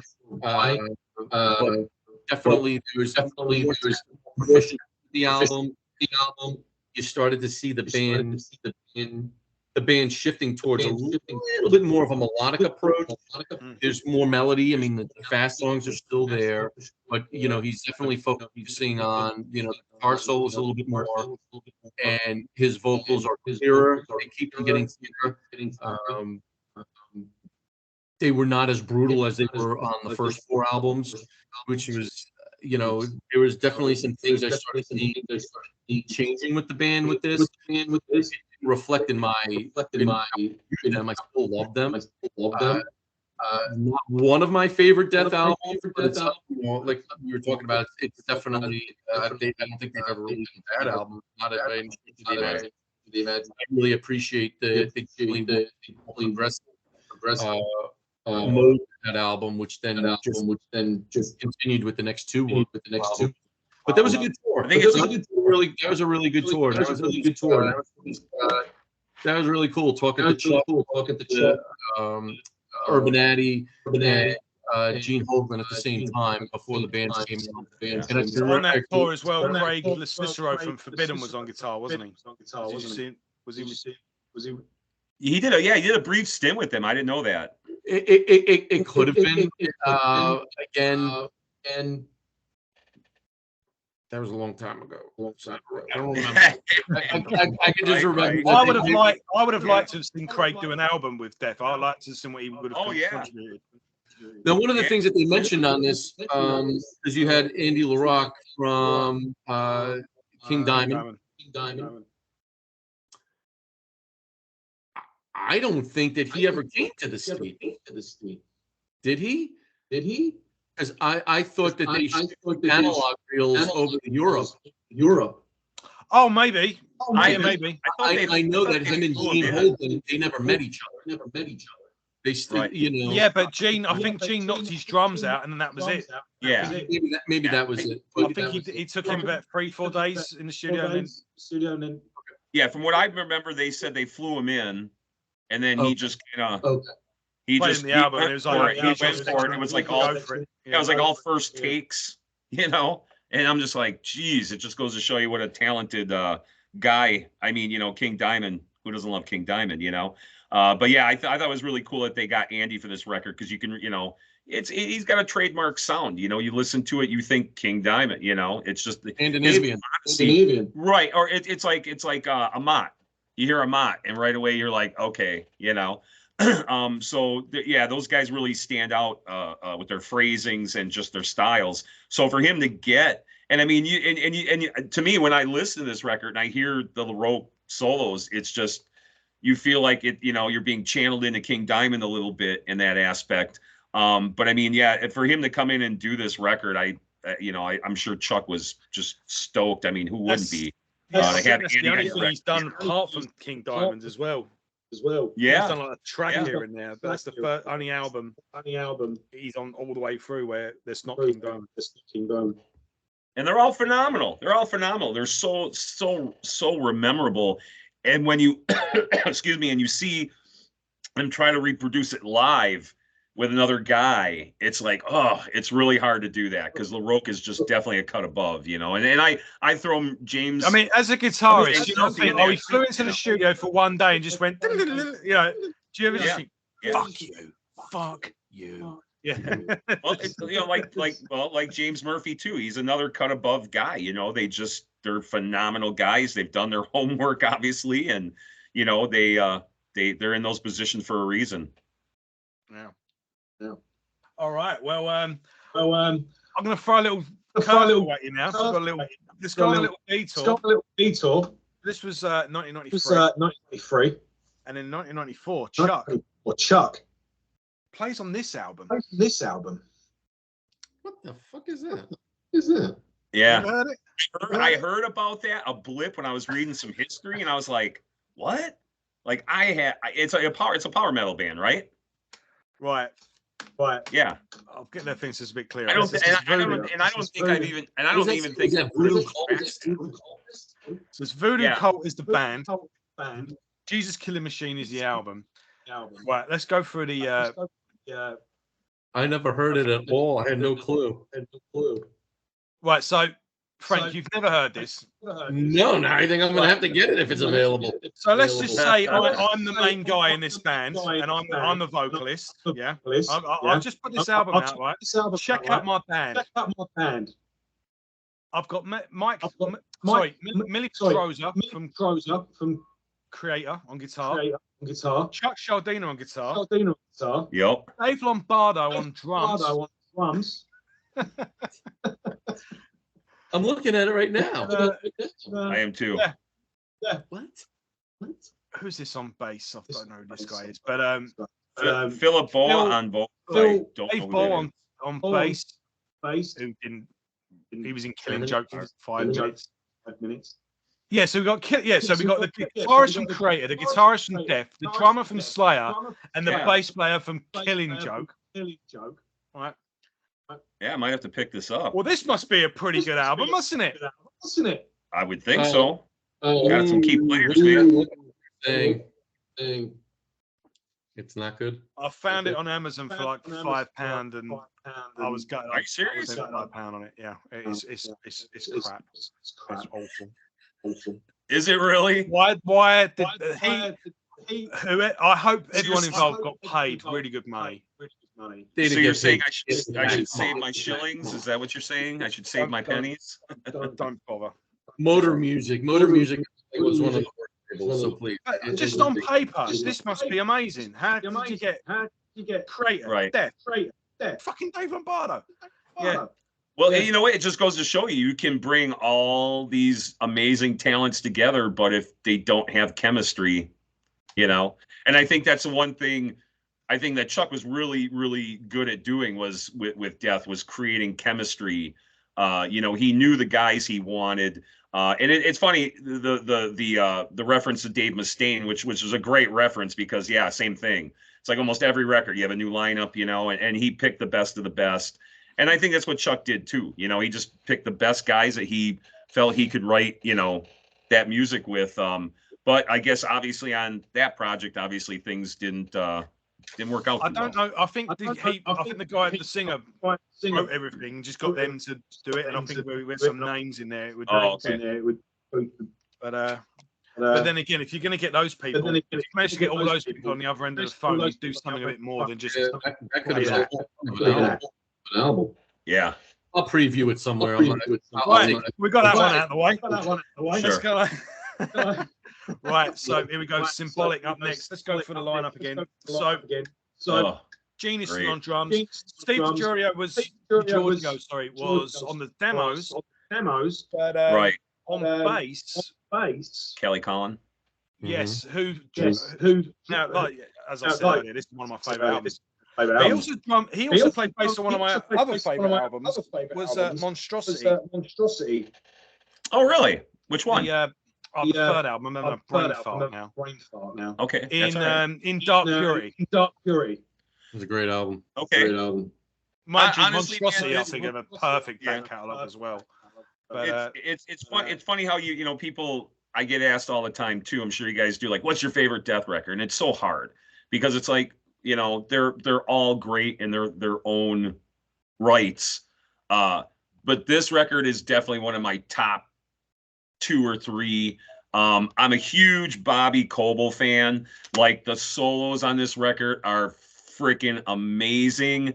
When I got to see him live to the Death to All thing, I was like a little kid in the candy store because he really very underrated player, man, very underrated. And the guy is just phenomenal.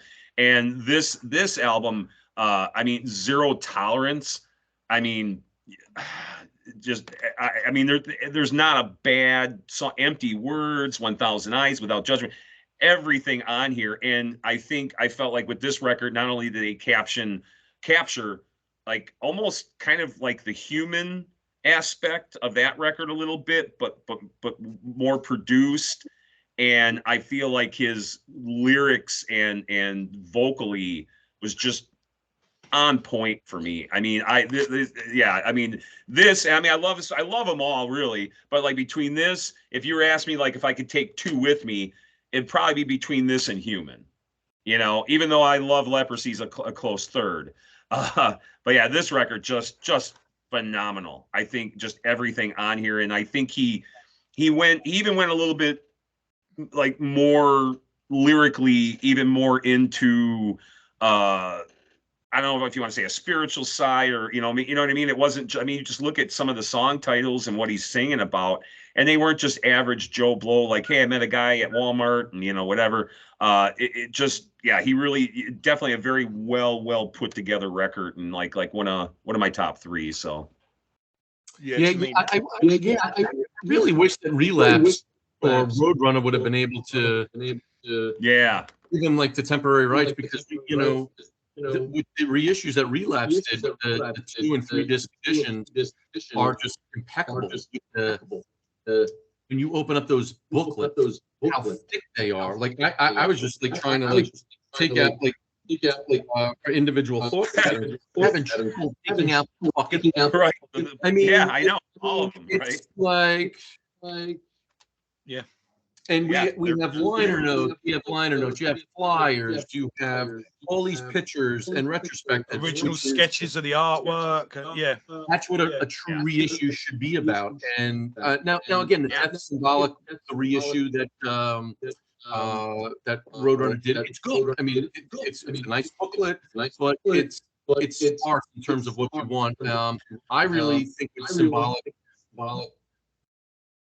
I felt. Now, I think at this point, this is the longest Death album. So up to this point that we're talking about. So now the songs are getting even longer. You know, they're ending the album Perennial Quest for over 8 minutes. A lot of these songs are 60 songs, 5 minutes long long, so you got that's 50 minutes. It asks a lot for a listener. I'm always like, even though I like all these different things, you know, once you get past 40 minutes, 35, 40 minutes, the music better be really fucking creative. Yeah, you got to justify yourself. Yeah. 45 to 50 minutes. 50 minutes is asking, but anything like that. And you have bands like Exodus who have done 70-minute albums. We have Iron Maiden, now they've become like, I mean, the last album was close to 90 minutes. Sometimes I, but sometimes I think it could be on the label too, because like sometimes they're like, hey, you have to have so many minutes of music, Yeah, I just felt with Symbolic, like I said, I really liked individual flow patterns. I loved it. But I think Symbolic I like a little bit because I don't know. I like the Symbolic guitar sound better. I felt like the musicianship on this was just, having Jane on drum again was phenomenal. Crystal Mountain and Zero Tolerance, those are my favorite songs on the album. And just the musicianship, the bass player, everything is intense. But I really think that the sound, in some respects, it sounds like a little more progressive human. In respects, it doesn't have the intense speed, but it's sound for some reason reminds me a little bit with the guitar sound. I like Symbolic. I just like the sound overall a lot better. The song's now getting more progressive, more longer, more introspective, and I think this was the album that I was just like. I think like soon thereafter they broke up because and Chuck was gonna go with the Control Deny type of deal, and before the Sound of Disappearance, even if that album never came out, if this was the last album, it would have been a perfect ending to the discography. But this is very heavy and progressive album, and the album covers it. Maybe because of some of the sound, and when you get into the album cover as well, look at it, Human. Yeah, same artist. Yep. Well, they did all three. Same person I think did all three. So he did the first three were with Repka, and then these three, I don't know who the artist is, but then he did the three with this guy. And then the last one was Travis. The last two. I think this original got lost as well. They tried using it for something, and they can't find the original. Oh wow! So Joe, what do you think it's Symbolic? It's again my all-time favorite metal album, and it draws with this and Master of Puppets by Metallica. Ever since I first heard the album, I'm not sure what I think of this album, and I just kept listening to it, and even then, it feels like it still needs to fully make sense to me. Every song has got more detail the more I hear it. I just feel like I'm in another world when I listen to it. Songs like Sacred Serenity, it's just amazing. I love the lyrics on all the songs, especially Symbolic. That song. The lyrics of that song mean a lot to me the more older I get. I think it's so rare when you find an album that's absolutely perfect. Every note is where it needs to be. It's that perfect synergy of rip-roaring metal, but with beautiful melody. And they just find that perfect mix. Phenomenal drumming. I love the way it ends on Perennial Quest. The way it just builds up and builds up and builds up. That blazing solo at the end, and then just stops. And you got that acoustic guitar with that beautiful little melody over it, and then it just rings out. And it's just perfect in every way. I love this artwork because I love it to look at, and it looks cold. But the more I look at it, the less it makes sense. But the less I look at it, it kind of looks, because it matches the music perfectly. All the whole catalogue is worked up to this point, but it's still an anomaly. There you go, I got it. And I know people that love this album, but don't even like Death. Yeah, it's my girlfriend's favorite too. And she loves this record. I think the drums too. The drums sound too, like we were talking with the last record. Some of the kick drums. I'm just going to give you the money shot now. Yeah. Nice. No, this is it. This is it. You ready for this? I don't think so. Yeah, you're just talking about money shots, and then you're saying, "Are you ready for this?" I'm like, "Hey, it's a kid show." Then Joe, come on. Yeah, right? Perfect white. Nice. There you go. That's Nice. There we go. Yeah, this album came out the same year as our first Internal Bleeding album, Voracious Contempt. This album That's the other perfect death This metal album album. came out in March of '95. Our album came out in October of '95. I was still following Death. But yeah, this is like you said, the drum production on this album definitely increased tenfold as compared to the last album. I think this album even showcased Gene's drumming ability even more, because maybe around this time, Strapping Young Lad's first album may have come out. You know, I think the first Strapping Young Lad album may have came out like around 95, 94, something like that. Maybe I can't remember, but Symbolic is. I don't know if you can. There we go. Yeah, awesome, man. Give us a tour. Yeah. I'm on a desktop. Yeah, we got like we got the wall, the picture discs. That's and awesome. the only one we're missing is Symbolic because of Roadrunner. Right, I can tell you about that. I just showed that off. Frank, finish what you were saying, and I'll tell you about the. I finished what I said. I was saying. Well, so I interviewed Eric around the time Leprosy was being reissued. It was really funny because Eric was a fully fledged lawyer. Yep. He had to go to a seminar in order to update. I don't know. Something to do with your license needs to be renewed every 5 years, but in order to do it, you have to attend some sort of seminar to get so many hours. I don't know. You know, like with lorry drivers, you have to get so many hours within 5 years to keep your CPC updated, something like that. So he was flying to England, and then flying from, I think, like Heathrow into Cornwall or somewhere like that. He had a 3-hour lag, 3-hour gap between flights. So he let me ring him then. Oh wow! And I had a really cool chat with him in between flights. And I said about Symbolic, what's the chance of Symbolic getting reissued, getting the same treatment that these albums get with 3 discs and all that? And he said Roadrunner owned that album, and they will own it forever. I've tried everything.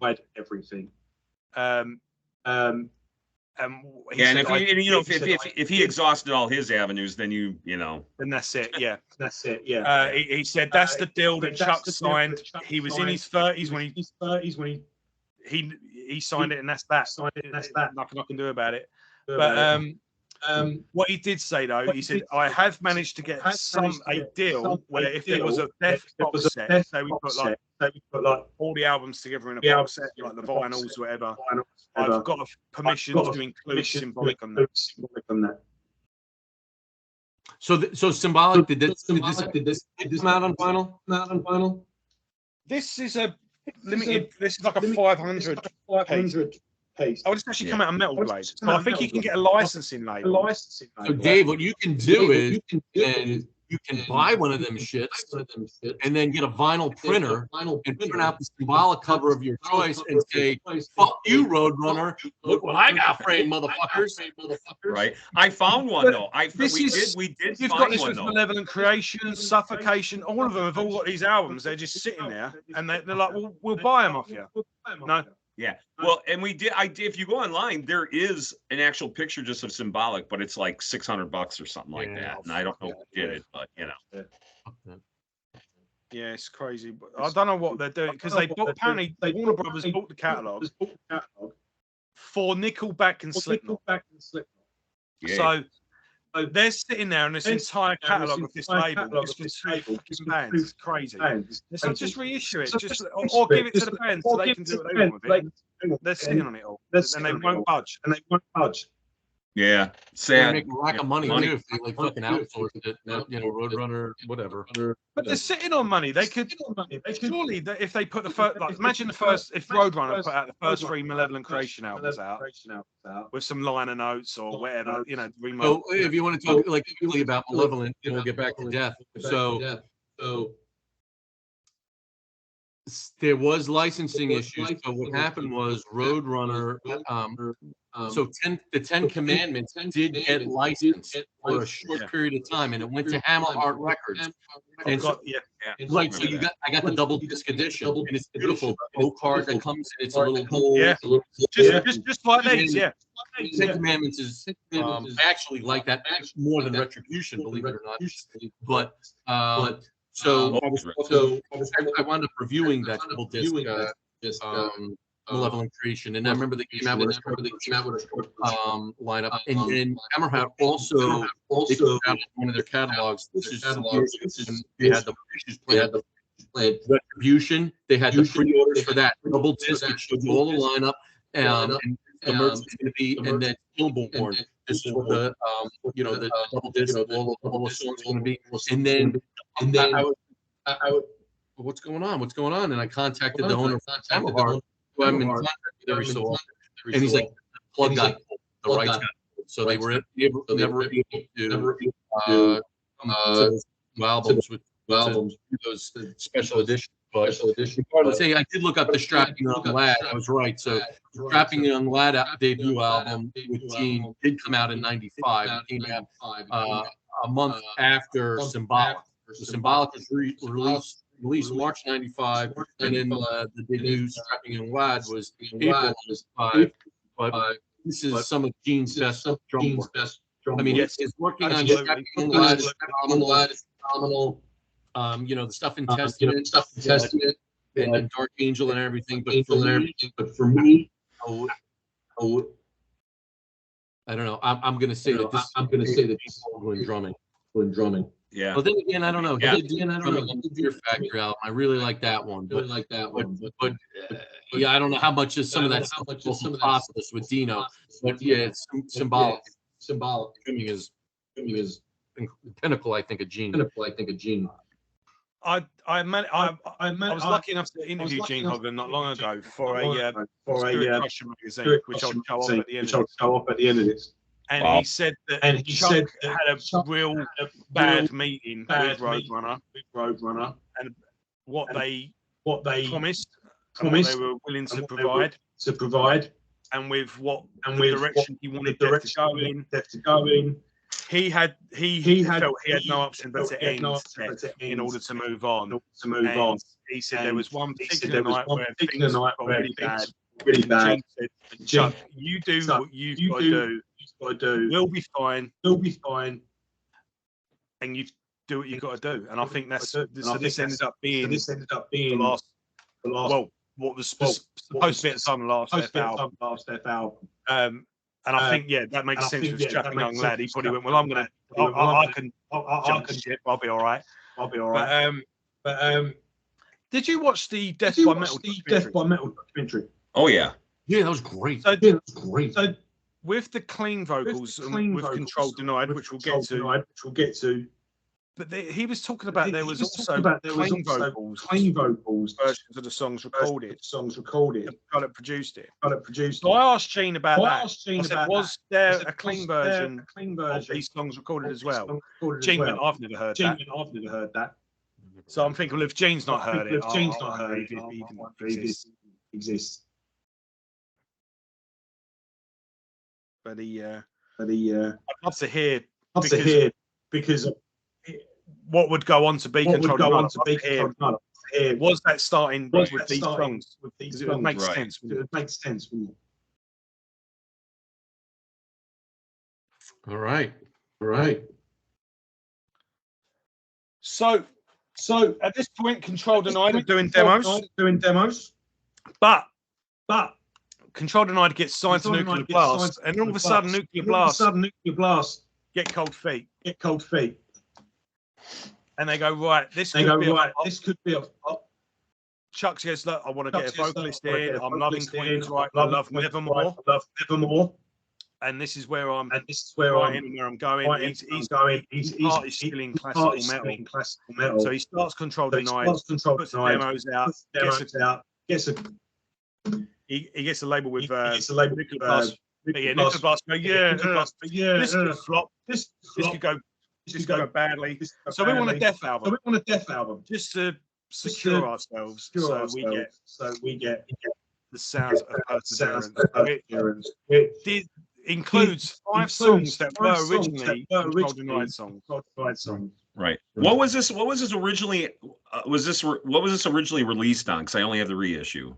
Nuclear Blast. Okay, Nuclear Blast. Okay. Now, yeah, because he went from Roadrunner, right? Because he went from Roadrunner, and Roadrunner was just one and done. Yeah. Okay. Right. Now, this one is a controversial album.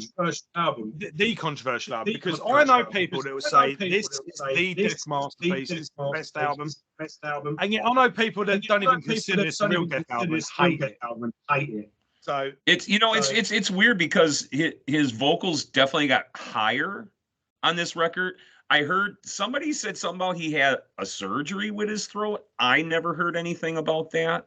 But I know his vocals on this record were definitely a much higher pitched, almost kind of black metal-y in some spots, I feel. But I feel like this was like a very symphonic record. Like it was, like he was like you were saying, it was supposed to be a Control Denied album. And then what? They wanted another death record. So instead of this being Control Denied, yeah. So he just decided to do it as a death record. I mean, the cover, Travis Smith, one of my favorite covers from him. But in this record, I don't know if really. I want to say it's not my favorite, but it's slower. There's a lot of slower elements of it. There's a lot more melodic elements of it, and you could kind of tell I feel like he was really trying to. What's the word I'm looking for? Tell a story. It was almost like a concept. I feel like he was trying to convey versus his prior works. Yeah, it's this swan song. And then we're seeing with the album, now because Death was put on hiatus for a period of time, so he can try to pursue Control Denied. When he comes back to Death, this album comes out in '98, so it's 3 years after the last album. Now the logo's even more streamlined. So and they took and they also took the Gorilla Reaper's no longer there. How can you take him away? And so this is my least favorite Death album. It has nothing to do with the musicianship. The songs are definitely longer. It's again, he's going in a more progressive, and I don't have an issue with progressive with the types of music at all. But he was just definitely going in more progressive, more melodic, more experimental type of death metal. The vocals for me,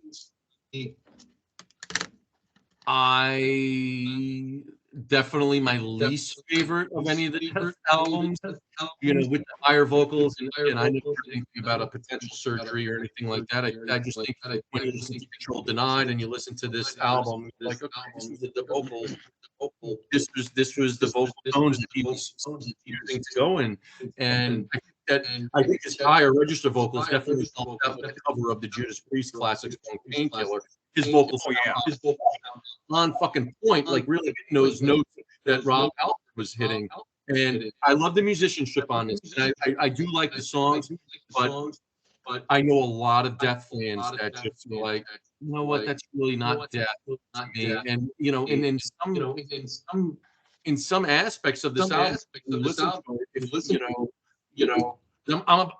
after we finish, I'm gonna go clean my house, right? So I'm on a Death kick. I'm fucking gonna be listening to Death, make a mix going all over the fucking house. But with this album, there are moments that are not even Death, that are influenced. Okay, this is kind of like there's definitely a lot more traditional metal in certain aspects. I do want to talk about the drummer. Richard Christie, who on this album, and he's been in band. He's been in a lot of different bands. Charge Rolls of the band. Came out with a few albums some years ago. interesting thing about this is Richard Christie. He's a bit of a kook. And I mean that. I'm a huge Howard Stern fan. I've been listening to Howard Stern since the early '90s. So Joe, I don't know. Have you heard of who Howard Stern? Yeah, I know Howard Stern. So years ago, before he got to satellite, and radio, Right. he incorporated some new members. Around the same time, that was Al, the stockbroker, and Richard Christie. Richard would call into the Howard Stern show, and because he's from Kansas, like all off the wall stories, weird stories, and Howard was like, should I make this better? Because this guy is off the wall. I need to bring him in. And then he became a full-time employee of the Howard Stern show. And for me, one of my close friends, Jason, who plays the drums, and because Richard does all weird things. He like all this gay stuff on the show, where him and Sal are always taking off after gigs and playing all these like, hey, what's in my pouch? And they're hiding things in their dick. And Richard with all these variety of voices and doing these phony phone calls. And he's hysterical. You would not know that about the death stuff. But there are times when Howard allows him to talk about his musical background. Yeah. And Richard will go off. And they before COVID, there were times they brought in the drums, and Richard played the drums, and Howard, who's not into any death metal, probably the heaviest that Howard goes is Metallica, because he's friends with them. But Howard would just be like, Richard, you're like one of the like the opening track on this album, Sorrow. Yeah. And that's actually one of my favorite death songs. I'm like, Right. Richard, he's talking about Chuck on the Howard Stern show, which is listened by millions of people, worldwide, and that touches my heart. And he talks about Chuck, because Richard is a very emotional guy. Cry at the drop of the hat. But he will get very emotional. He talks about, and he'll talk about him. He'll talk about it. And when I tried out for death, Richard was in a storage container. Yeah. He wasn't making a lot of money with the drumming that he was doing. He was living in a storage container that he kind of shift like an apartment. And a gig with death, and he talked about how it was like this other level, like musical genius. And he talked. I could see how Chuck and him would get along really well because Richard he comes across as very empathic, very emotional, and he's kind of even though he's a lot of like off the wall antics on the Howard Stern show. He seems like a really decent human being, and I've been in touch with him very minimally over the years, social media. But a very gentle and total metal through and through. And when you talk to Chuck and their thoughts and their relationship together, how about band members, about the fans, how much love the fans, and how him and he was like, Chuck made me a better musician as well. And then when he talks about when he died, it's very, very like very moving. And here he's talking about how he's spiritual, and you get somebody in the background like, oh, here goes Rick. Richard starts crying while he's talking about Chuck's incredible relationship that he has.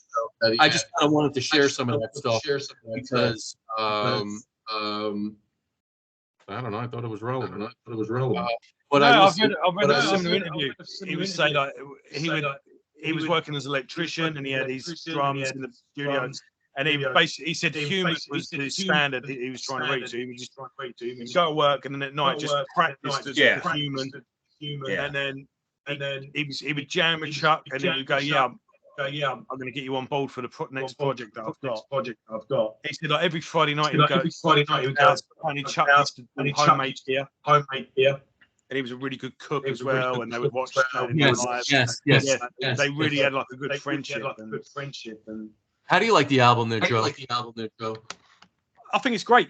And it makes a lot more sense now that I know it was really sort of a stepping stone between Death and Control Denied. Now I've got that context, it makes a lot more sense.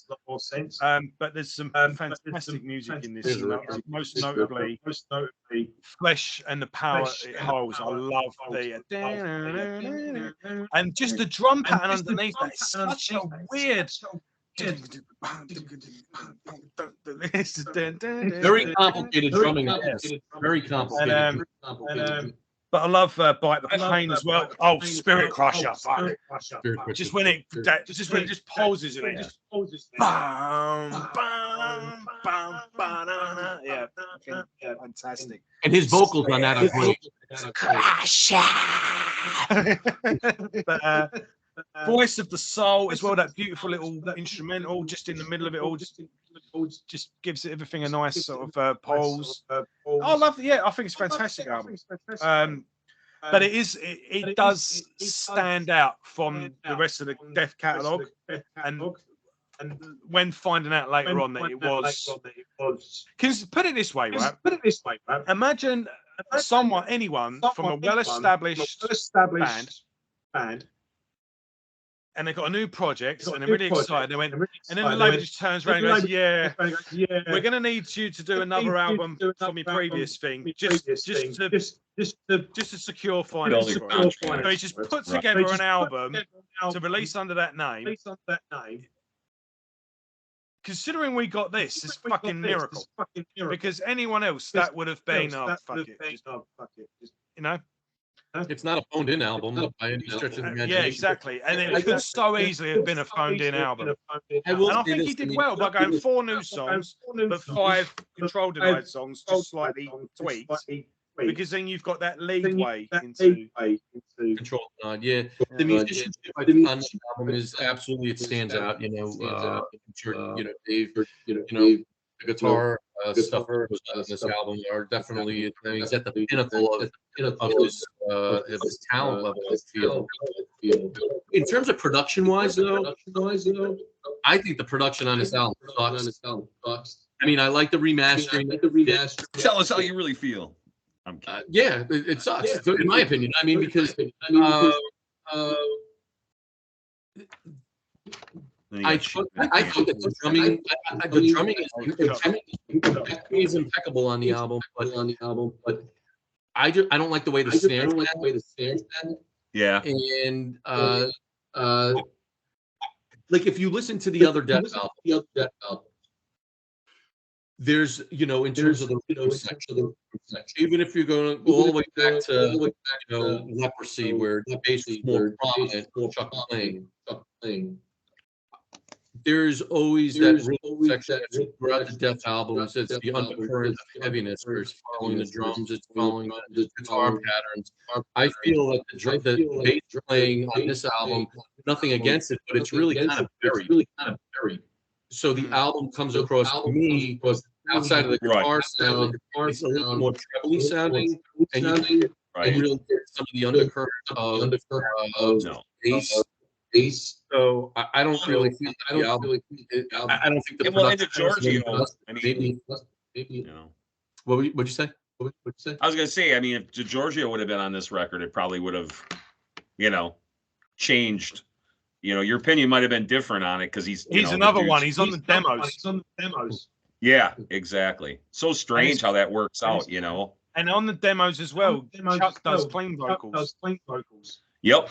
And I was going to mention another guy called Paul Payne does vocals as well. I don't know what was going on there. Maybe he was an early guy auditioning for Control Denied or something like that. Well, the thing is, what I understand is he didn't want to do vocals anymore. He wanted to just play guitar. And I think that's where the Control Denied project came in. You know, hey, I just want to play guitar. We'll get a vocalist, you know, Timmy Amar. But the fact that he did do some clean vocals on here, and I've listened to him, and I'm like, wow, like again, I just think he's one of those savant kind of guys where you just, the talent coming out of this guy was just unbelievable. And the fact that he left us so early, and just the impact, the impact of his musical career and expertise had on all of us in this short period of time. And then he's taken from us at a young age. You just have to almost wonder, like, if he was still alive today, like what he would be doing, or like what type of music would be coming out of him at this point, since, you know, I mean, his career is just legendary. I mean, with the collection we've talked about today, and just like 8 albums, 87, yeah, what, 96, yeah. Right. Well, and to keep improving too, and I think that's a hard thing for us as musicians to do, is to keep improving, or to keep pushing the envelope, whatever you want to do. You know, I always say, like with my band, we're not here to reinvent the wheel. You know, I just do what I like. If people don't like it, cool, whatever. But that's as I get older, I'm not here to write for the fans. I'm here to write for me. And if the fans like it, it's a bonus. If not, you know. And as I get older, it's more, and I don't know if that's self-gratification or whatever you want to call it, but I feel like I'm in this more for me and what I want to write and what I want to do, instead of like, well, what do the fans expect, or you know, I did that on one of my records. I try to write more for the fans, or what they wanted to hear, versus what I want to hear and what I want to write, you know. And then at the end of the day, I want to enjoy what I play. And so I just feel that, you know, with him, obviously he felt the same way. Obviously he, you know, he just really, I think, just like, you know, like we said in the beginning, Frank, I think he just kept progressing and kept progressing and kept progressing. And it's just amazing to see and hear this music. Like, how did this guy get out of bed every morning and go like, hey, I got this riff, or, you know, I'm going to take it now to this next level, without even like being conscious about it. Yeah, he was always reinventing himself. I think makes you a musician. A real successful musician. Because you talked about, like, you did an album that was not something that was necessarily for you. Maybe you were what are the fans going to like? But I would say, Dave, this is probably one of your favorite albums, potentially, because you know, Chuck never wanted to do an album for anybody else except for himself. So each album, of these 7 albums, very important. I never even got night albums. Was there one or two? Control Denied was one, yeah. Actually, I don't even have it. Oh, you don't?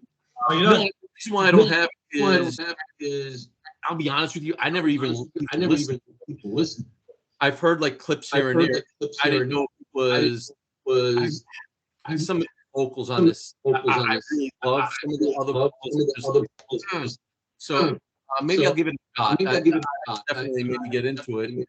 But I think that Chuck, it's interesting, Dave, you brought up, you know, and Joe, like, where would Chuck in the past would he have continued with Control Denied? Would Death have been laid to rest? Would he have then been coming back to do a Death tour of like all the classic songs? I could see that. But so 3 years after this album was released, you know, between 1998 and 2001, you know, I don't know when Chuck getting cancer. Everybody, even musicians outside of the death metal, were really following this. We were hearing that this was serious cancer. I don't know what it was. I don't know if it was brain tumor, basically. Yeah, right. So then. So my buddy Jason and I will do a big festival. It was Crash of the Titans tour. It was just one day fest. I sold my shirt. I sold my shirt years ago. I made like $50 off. I made like $50 off. I just, you know, sometimes if I've had like for a really long period of time and I'm holding on to it, but I'm not wearing it. I'm like, well, what's the point? Well, what's the point? I'm gonna maybe give this to somebody. If I make a few bucks, They might enjoy it. Okay, that's cool. But maybe you know somebody else is definitely gonna share in I had wearing shirt. And that's but yeah, we made a vacation. We made a vacation. One went out there and the flying things with not only visiting not just going to that crash for the Titans Festival.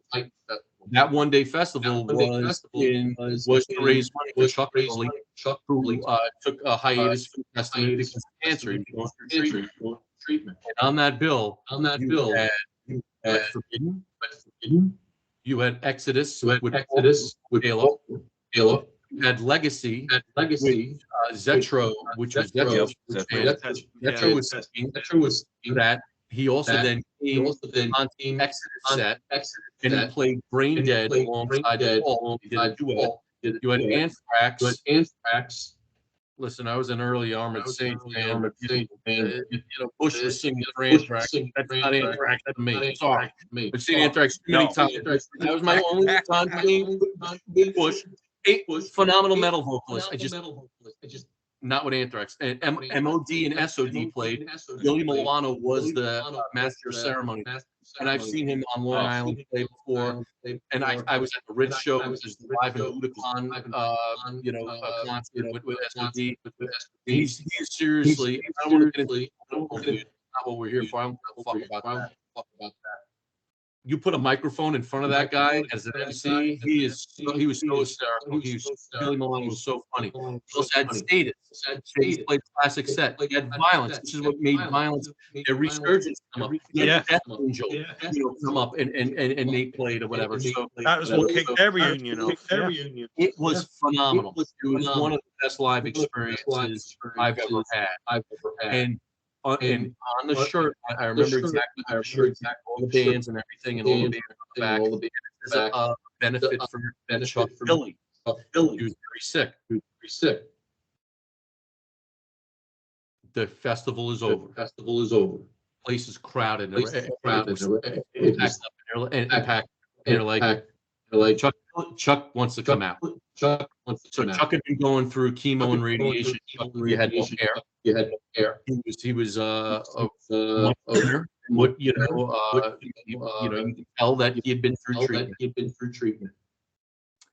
And he said something into that microphone. And I just want to let everybody know here. I'm not the only one that's been going through it. We have a man down in Florida. You know, Chuck Schuldiner is. Fucking place erupted. And he said, the money that we raised today, we're splitting it. We're sending it down to his mom in Florida to help that man out and what he's been going through. And I'm getting like a little emotional about it because I was there, and for him to say that, and because, as we all know, especially back then, it was always weird to hear like thrash bands and death metal bands getting along or coming together, stuff like that. Because you're always like, people about the death metal motherfuckers, and stuff. And to hear Chuck come out there and say that and what they were going to do, that warmed my heart. And listen, I love the first Testament albums. The first two are near and dear to me. I followed them, seen them multiple times. The first two Testament albums are near and dear to me. But to hear him, really I've always had respect, but man, what I felt that night was even more so. And to see that crowd of thousands of people just fucking erupt, and he was like, and it's funny because his name is also Chuck, right? Yeah.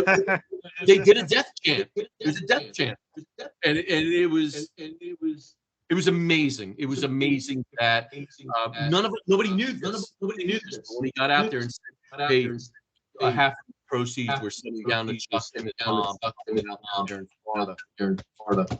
Beautiful. Yeah. Well, that's what metal ultimately is. It's all about fucking uniting, and that was phenomenal. Yeah, that was awesome. So So, shall we cover Control Denied? I mean, might as well. Let's, Dave. Shall we see if we can get Frank to check out Control Denied? You know, man, this when you know, honestly, when this came out, I was, you know, like I said, I'm a Chuck fan, so I was like, I got to give it a shot. I got to check it out, and I kind of have a weird connection with this because Timmy Amar is from Pennsylvania, and when when I got out of the Marine Corps, I really didn't stay in touch with anybody except for one friend of mine who got me through a very tough time being stationed in Japan for a year away from your family and everything else. And a good friend of mine, you know, I'll never forget it because we're, you know, long story short, I'm on the base, I'm getting there. It smells different, you know, their sewage system's different than ours. It smells different. I'm like freaking out. I'm thousands of miles away from home. And I hear out of one of the barracks, this, you know, metal blasting, and I walk in and met my buddy, and he's like, "Hey man," you know, kind of like in Step Brothers, we become best friends. Yep, you know, and it was just this bond we had. And Timmy Amar was from his area, and he took vocal lessons from Timmy Amar. So kind of my rough little connection with them. And he was always on me about it. Always. I mean, he even sent me some of the Chuck, the clean vocal stuff that Chuck, 'cause I think Chuck did some demos, I believe, for this, and he did the clean singing on it, which to me it was really fucking impressive that the guy can sing death metal, but he can sing. Right, but he can sing on top of it and then still play all this stuff. So to me, it like blew my mind. But my buddy was always telling me, "You got to check this out. You got to check this out. Timmy Amar, he's amazing. He's amazing."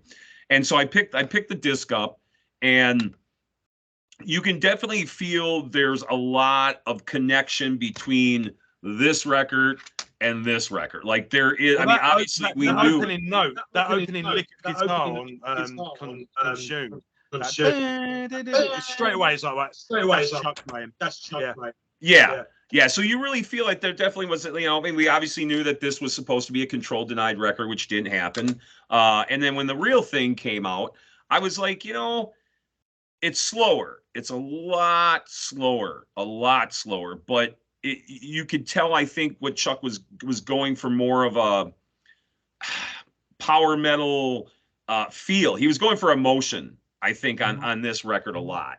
And I think that there's a lot of great tracks on here. Now that I'm older, I'm starting to listen to more faster stuff. So I come back to this, I'm like, wow, like this is a little bit too slow in some areas. So I think, Frank, if you don't like the slower stuff, you may not enjoy this.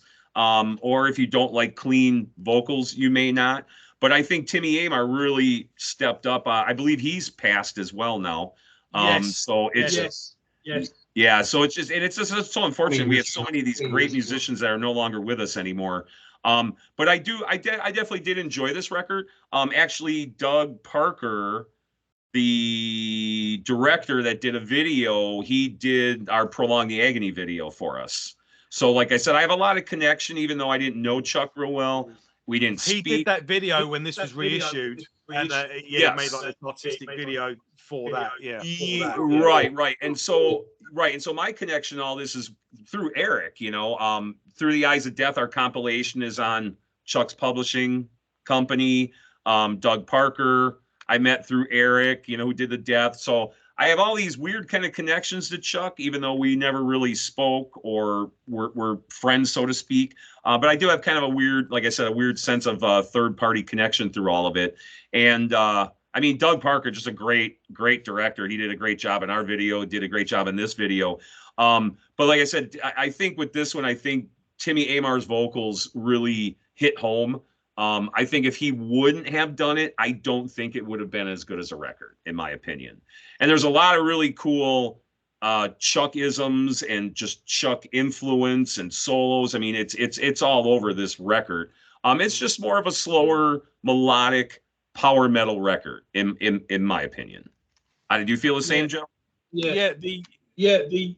There's a channel. I've not seen it in a long time, but he was a massive death. It was basically just a channel dedicated to death, and he was interviewing as many as he could ex-members of Death, and he even got Eric on there. He did like a 3-part interview with Eric, and he got Tim Amar on there. And when he was, he was playing clubs, he was in bands, he was in an Iron Maiden tribute band. And when he met Chuck and jammed with him and did a few things, when he gave him the job, when he's like, right, congratulations, man. You got a job. I'm gonna use you for this album. He said, I'm gonna tell Rob. Thanks, but not to worry. Don't worry about it. You mean Rob? Oh yeah, Rob Halford. Rob Halford was going to sing on this. Really? I did not know that. Yeah. That would have been, you know what? I don't know if that would have worked out too well because like I said, it's a more slower record. There's a lot more melodic parts to it. But Rob as well. He had done Pain. No, what was he doing? He did Fight. Then he had that 2 projects. He hadn't rejoined Priest at that point. He would have been a bit more of a lower level, wouldn't he? He would have been playing clubs. He was a legend at that point. He was a legend. Right. He was famous. You know, he wasn't duetting with Dolly Parton at that point, was he? So. But I think Chuck had in his mind someone like Warrell Dane. So you know what? It's who was? Yeah, you sent me that picture of Chuck doing a song with Warrell, and I was like, and I didn't put 2 and 2 together, and I thought, oh my God, like Warrell would have been perfect for this. Yeah, he would have been, and he's no longer with us either. Yeah, he would have been perfect for that. He specifically asked for Nevermore to support them on the Symbolic tour. Wow. So I'm thinking, Chuck I always enjoy that anyway. Yeah. So if someone says to me, "What's this album like?" I think the progressive, technical elements of death, death metal, but think Fate's Warning. Early Queens, right? Queen Nevermore. That classic sort of more modern sort of progressive classic metal. Nevermore were like classic heavy metal. They acknowledged that modern crunch. They acknowledged Pantera, death metal, right? Like what Testament did with the Gathering album. So I think. Yeah, I think he wanted to move forward with what he was doing on the later Death albums, but with that classic metal feel to it. And I think he achieved that with this. But I think, well, my opinion of this album, I do think it's an underrated album. But you know when you get a new album and you listen to it over and over again, and you go that first week, pretty interesting. Play it again. Maybe check that track again. That's a standout one. I've never got out of that with this. This album's never quite. I have to keep listening to it again and again and again. And there's melodies that stick in your head. It rewards repeat listens, but it's even now.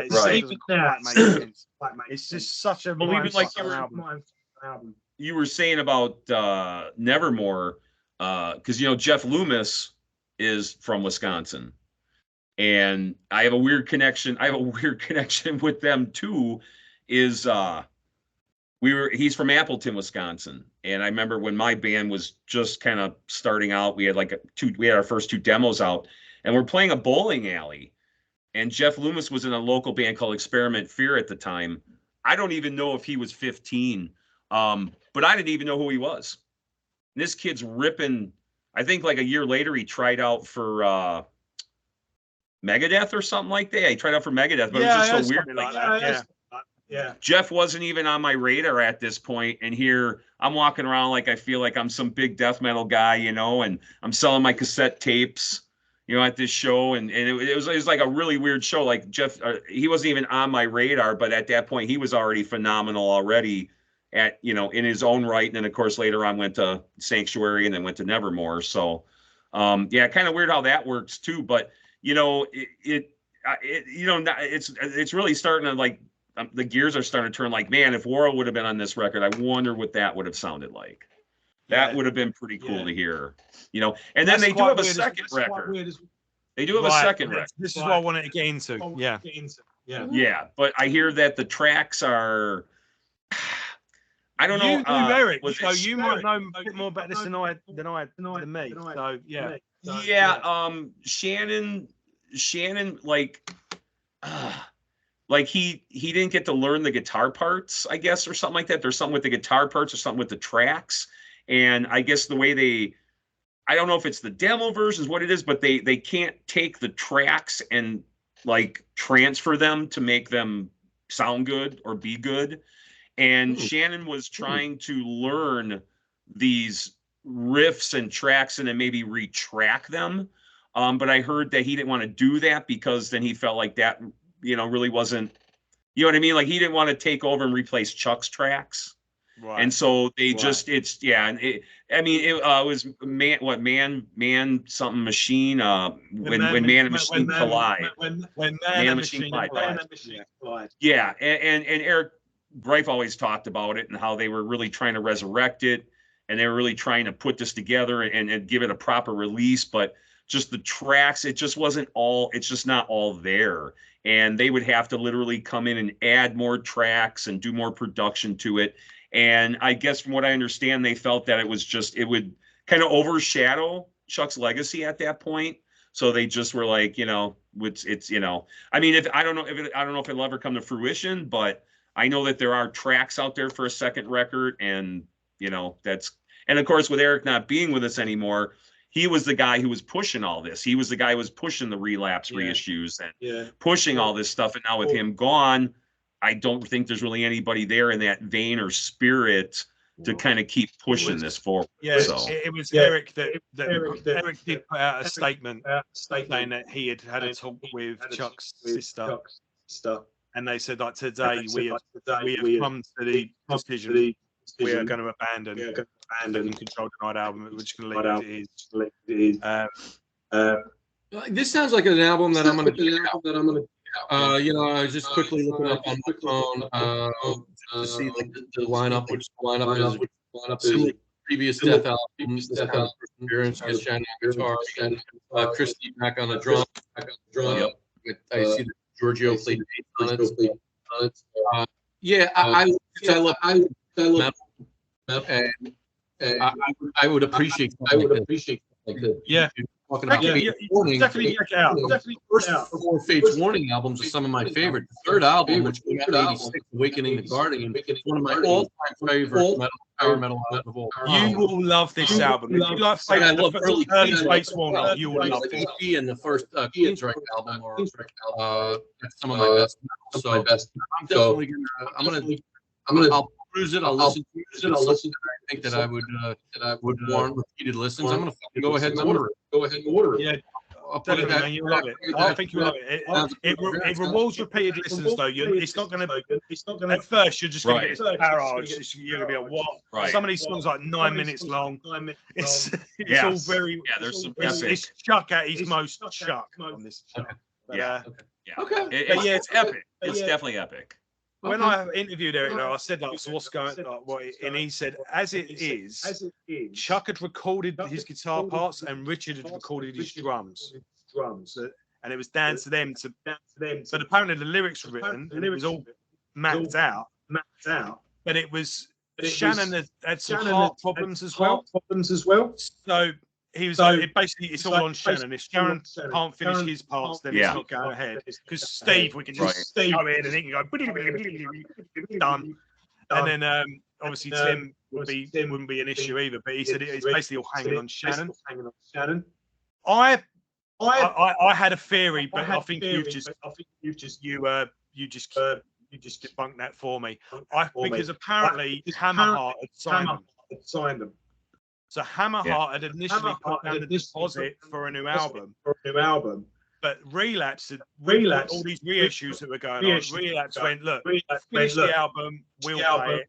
Do what you gotta do. So it's like we got the budget for Relapse to finish the album. But I think if they'd finished the album, Hammerheart were then stepping in going, hold on a minute, that's our album. We paid the advance on that.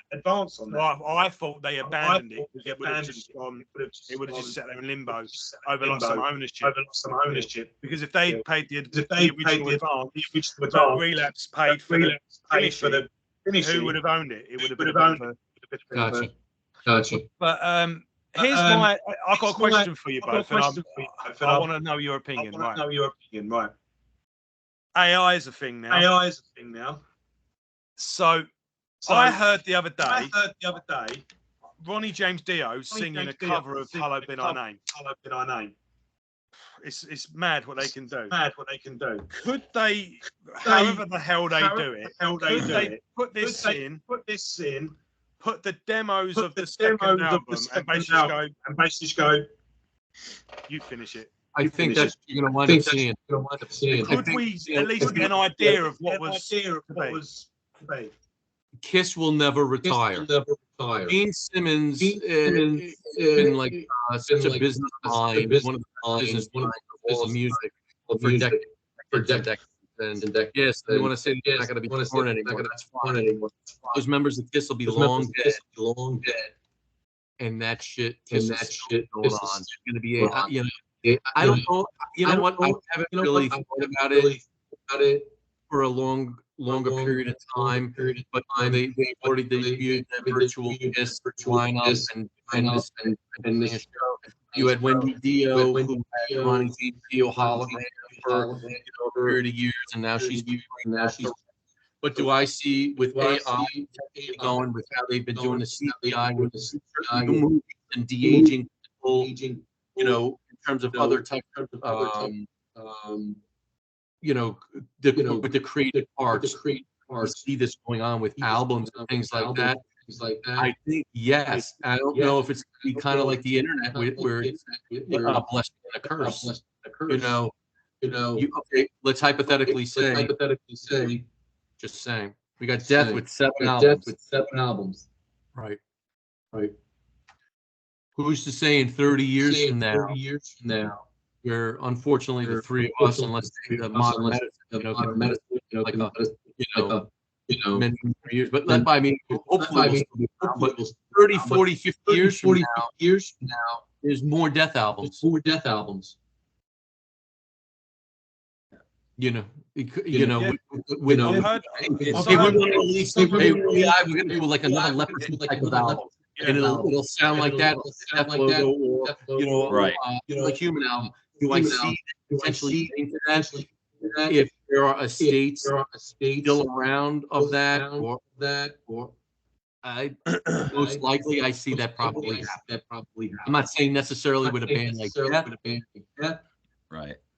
But God, once Taylor Swift passes away down the road, the Swift are going to be. They're not going to know what to do. Could we see AI? Where there's more money involved. That stuff. I really. I mean, they just did that Beatles stuff. It was a demo, so John on it, but we just got AI to finish it. I'm not sure about, I want to. Here's the algorithm. Here's the new David Bowie album. Or with these tracks, they do existing demo form. Could they at least just go right? Here it is. Finish it in the style of that, and at least get an idea. I don't like. I see. That's the trajectory essentially. But I don't like it. I think it comes down everything. I don't like it. I don't like it. This is me saying, but I just think that certain things, and I don't have problems with certain types of movies being remade or something, but usually I finish something like a full length album.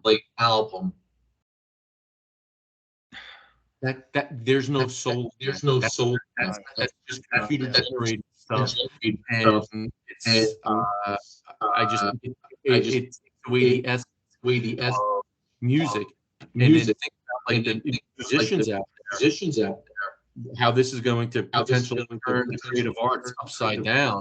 I they said, "Oh, there's this new Death album around is created by AI." I'd be like. No, I think that's fair enough. It's just, Just, and then the possibilities are endless. They could come up with a William Shakespeare play or something.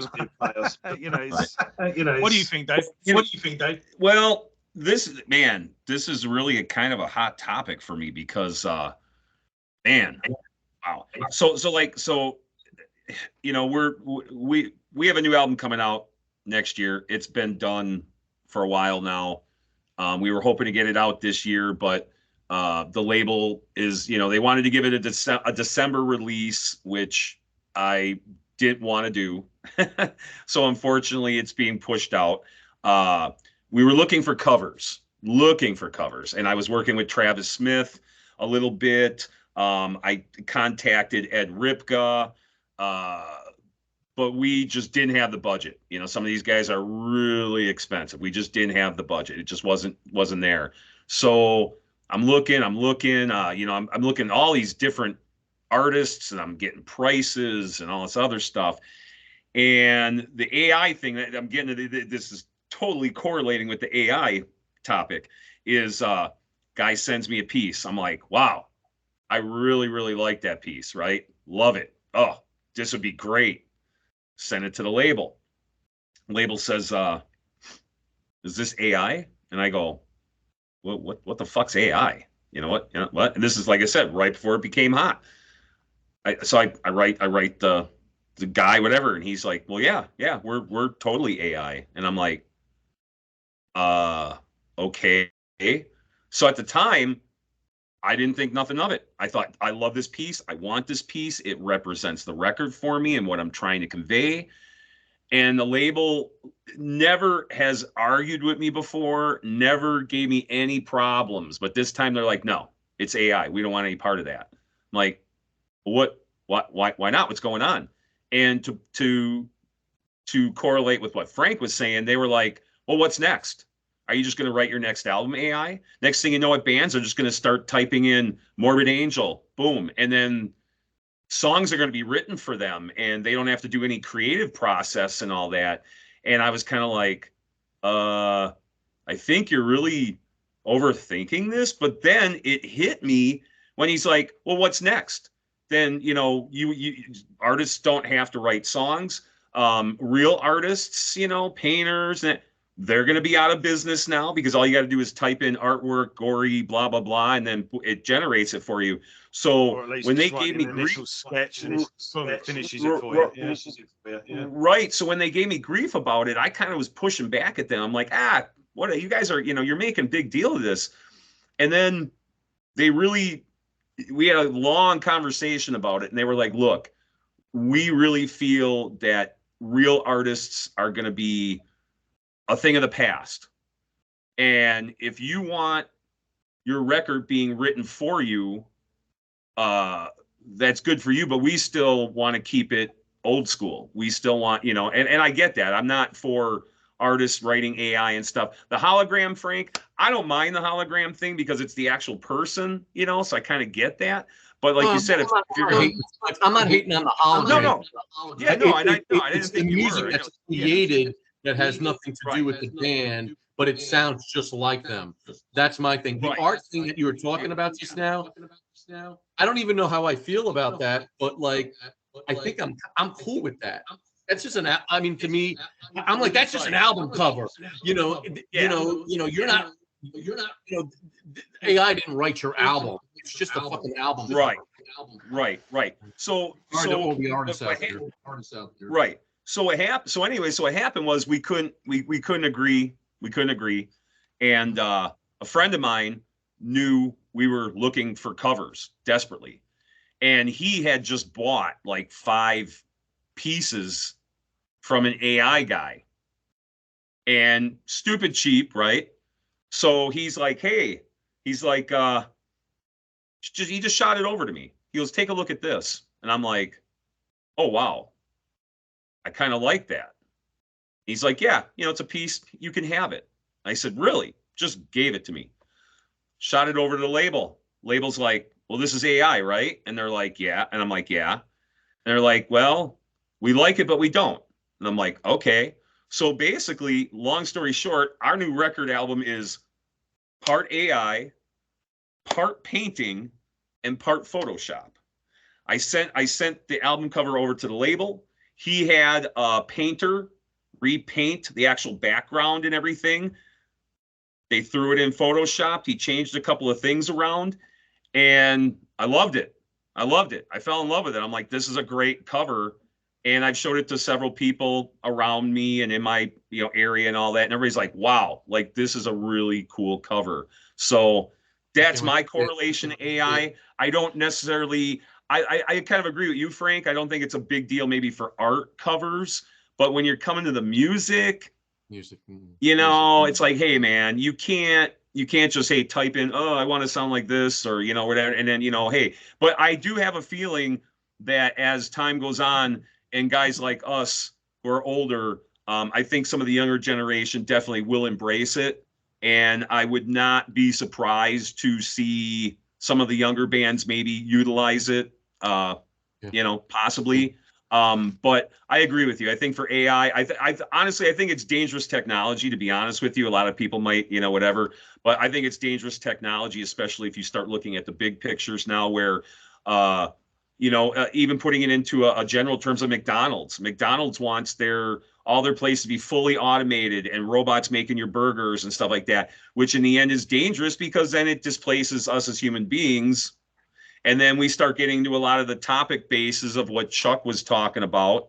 And what we talk about is life and us human beings and being replaced and being replaced. As a matter of fact, on the new record, there's a song, and I even say there's a line where it's kind of directed about AI. It's called By Design.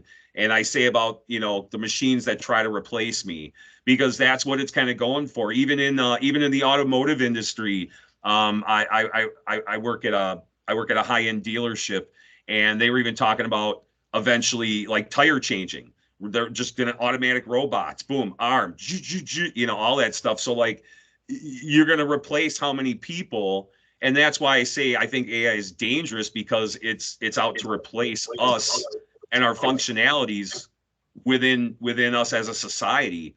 And I feel that we need that interaction as a society. I know, Frank, I know what you do for a living too. So I know you're real big into the sociological aspect of human behavior and stuff like that, which is fascinating. But we can't let this, I guess, replace us, because we are social beings. Even with the lockdown, look at all the negative impact that had on the high rates of suicides. I don't know about you guys, but here in our hometown, we lost a lot. We've lost about 5 guys in our music scene over the past 2 years to suicide, whether it's drinking themselves to death or just taking themselves out with a gun or whatever. And that's all due to the deep depression and the isolation and all that. And we weren't, I've even talked to, I used to be a shuttle driver at a dealership, and I talked with the coroner that works at the coroner's office. And she said, we're social beings. We weren't meant to be isolated. And it was the worst thing, I think, that happened to us. So I think with people AI should be again, hung over what happens. Yeah, I don't think that's a secret. Yeah. Regular viewers, yeah. I got a question, Dave. How did your record label know that the album cover, the first one that you submitted, how did they know that it was AI generated? I have no idea. I was thinking the same thing, because I didn't even know it was AI generated. I think what happened was they tried to blow it up or something like that to see if it would fit, for a LP. And they noticed that it didn't fit real well, and it was kind of started losing its quality. It started losing its quality. And so I think that was their first, they were like, hey, is this AI? And I was like, and it was funny because they bought the piece. They bought the piece, got the piece, and then they asked if it was AI. And I said, and then I contacted the group, or the guys who did this. And he's like, oh yeah, all our work's AI. And I was like, oh wow. And that's a very popular thing right now. For art, or for album covers right now, there's just a lot of AI guys out there right now, and there's some good stuff. Don't get me wrong, there's some really sharp looking stuff, and the thing about it is it's not as expensive. I mean, the one piece that we submitted cost $100.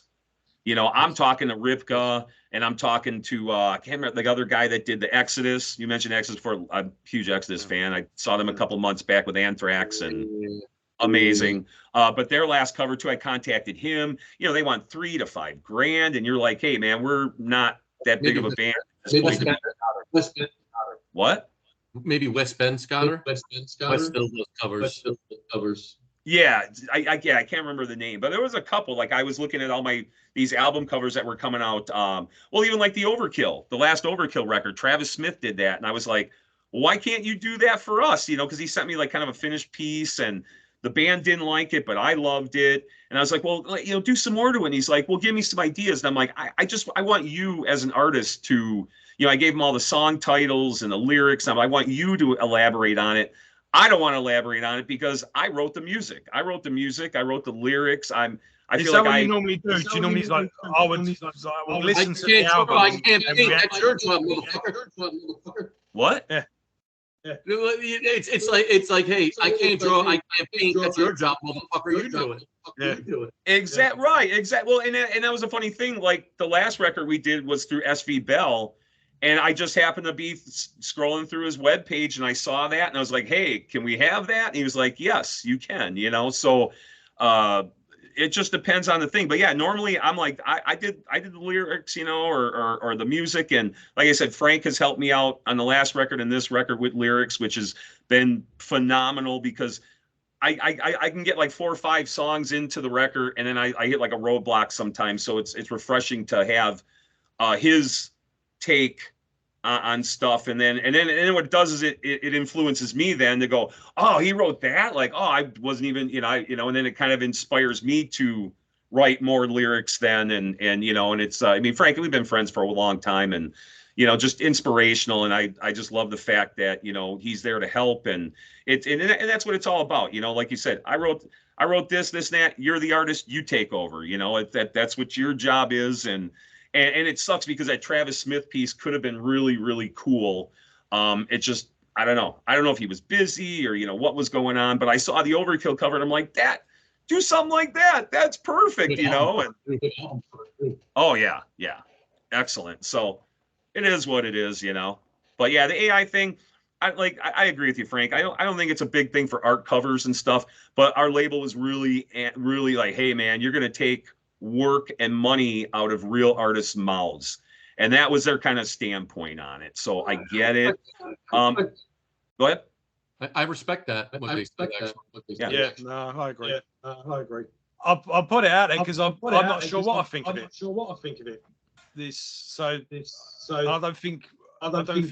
I think it will have its uses. It also has its dangers. I think as long as it's on technology, I'm all right with it while it's on my terms. If I want to use it to make my life simpler, it's getting to the point now where these technologies come out and it's like detrimental to you for not using them. Yeah. Well, you know, there's even in like the car industry right now, you can jump into a really high-end car and you know, like in my car, it asked me, do I want to pair the phone? No, whatever. But in these new cars, it's like you have no choice. It just pairs it for, you know, it just reaches out to your phone and it pairs you and it tells you if if you're looking at it. I mean, it just, the technology is, it's there, and I think it can be a good thing, but I really think we have to be careful what we use it for because, you know, in the end, you know, we're all human beings and we all want that human connection and that human contact, and you know, hiding behind screens or whatever and stuff like that. It's like, you know, I mean, what's next? And like you were saying, Frank, with the Kiss thing, I don't agree with that. I saw what they did and I thought it was complete, utter bullshit. I'm like, dude, I'm not going to freaking buy a concert for 50, 60 bucks and watch you guys animated, flying around, breathing fire when you're not even there playing your instrument. And I've heard they use a lot of backing tracks to begin with. So it's kind of like, I hate to say it, but they're kind of fake. They're kind of fake. It's like they're also 103 years old, so I'll give them a little pass on that. But, yeah, but so how do you want to tie it around in terms of like going back to death and summing up? Well, I think we ended up finishing talking about what Chuck was predicting a lot in his lyrics. So I think that's quite a good way to round it off. But yeah, should we go with what our favourite albums are, and then I'll show off some odds and sods I've got, or you may have. You mean the favorite Death album? Yeah. Mine's Leprosy. I just think that songs are for the most part the average length of the song, 4 minutes. Which I don't mind longer songs. The album. Just this is like kind of what we earlier. Like maybe one of the pinnacle the death metal album is.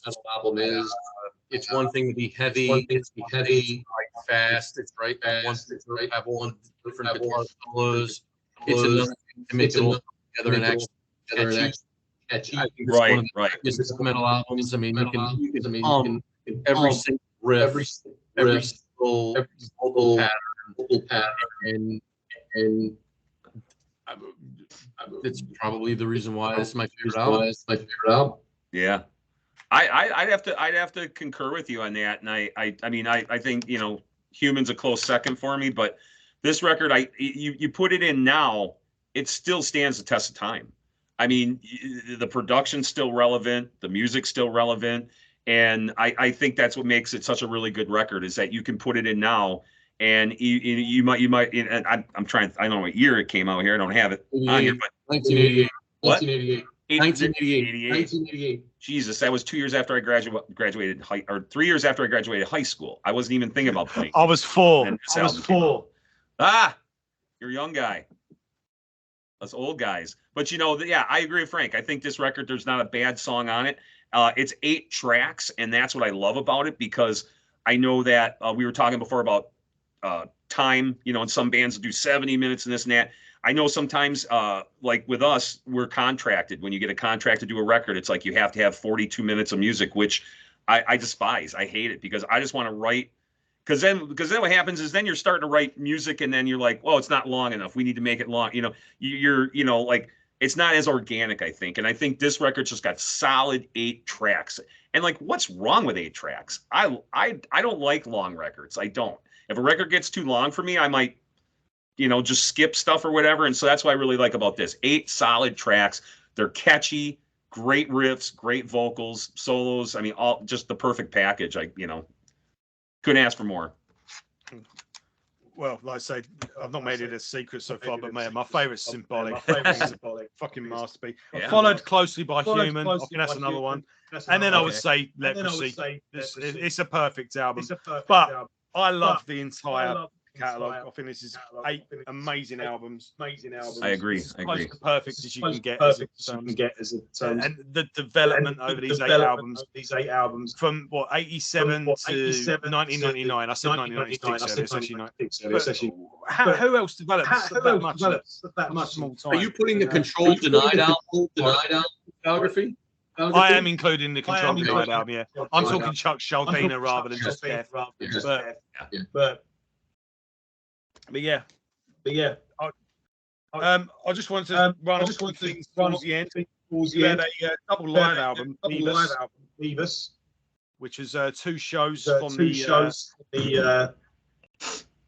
the Sound of Perseverance tour. I've got. Did you know Chuck briefly joined? Yep. No. This is the session with them. Wow. You've got Zero Tolerance. There's 2 volumes of this. This actually got stopped as well. Eric made sure this got discontinued. Yeah. And then I've got yes, he did. Some bootlegs. I've got a live in Tampa, 1984. Oh wow. I've got a couple of demo collections here. Oh wow. This has got the Infernal Death demo, Leprosy, Reign of Terror, Back from the Dead. This one, the Mutilation demo, Back from the Dead demo, Infernal Dead, and Death by Metal. Wow. Then you've got the Mantis collection. And then I've got and I've got a couple of DVDs here. I've got Live at Dynamo, 1998. And I bought this off of eBay, and the guy threw in Live in Japan on the Symbolic tour. Ooh, tasty. In this as well, I've got Live in LA, which is on that Vivas album that I showed off as well. But then you've got the Death by Metal documentary, which we mentioned earlier. Really, really good. Really, really This good. is really cool. I This don't know is if you really guys have cool. seen I don't know if this. you guys have seen this. This is a tribute band This is a tribute called band. Symbolic. Yeah, Symbolic. they're from South America or something like that, right? Yeah, and this Right? is live Yeah. in Quebec City. Quebec City. Yeah, Look at that set they list. do a good Look at that job. set list. They do a good job. I've seen their YouTube videos. They do a pretty good You job. can get this on YouTube as well. Okay. And this is Nicholas Barker, Bobby Cabell, Shannon Hain, Scott Glendon, and a few other people. Different guests come out and play songs. But yeah, awesome set they play on that, and they really do. Guys. And then this off of finished with Deaf Orchestra. Huh. And Like this that is cover. you've got demo basses and bass and drums on there, but with a symphonic orchestra. Wow. Really, really cool. It's, cool. and there's another project as well where they haven't released it in a physical form, but it's on Bandcamp. I could put a link in the description. It's a synthesizer based project. I think like 80s synth wave, I think 80s computer game soundtrack or whatever. But they re-recorded Symbolic in synthesizer form. Wow. And that is really cool. So you've got synthesizer projects recording deaf songs. You've got orchestras putting out. Jeez. Chuck's more alive now than he ever was. I have a bootleg VHS concert from the 80s. I used to buy bootleg VHS concerts. I bought it in the 80s, and it was Death off of their Scream Bloody Gore tour, and it was in Florida. Played a bunch of tracks. I played a few tracks off as well. And Ross is actually live. Go. Oh fuck yeah! That'd be cool. Quality's not bad. But definitely a little rough. I put those shits in every so often.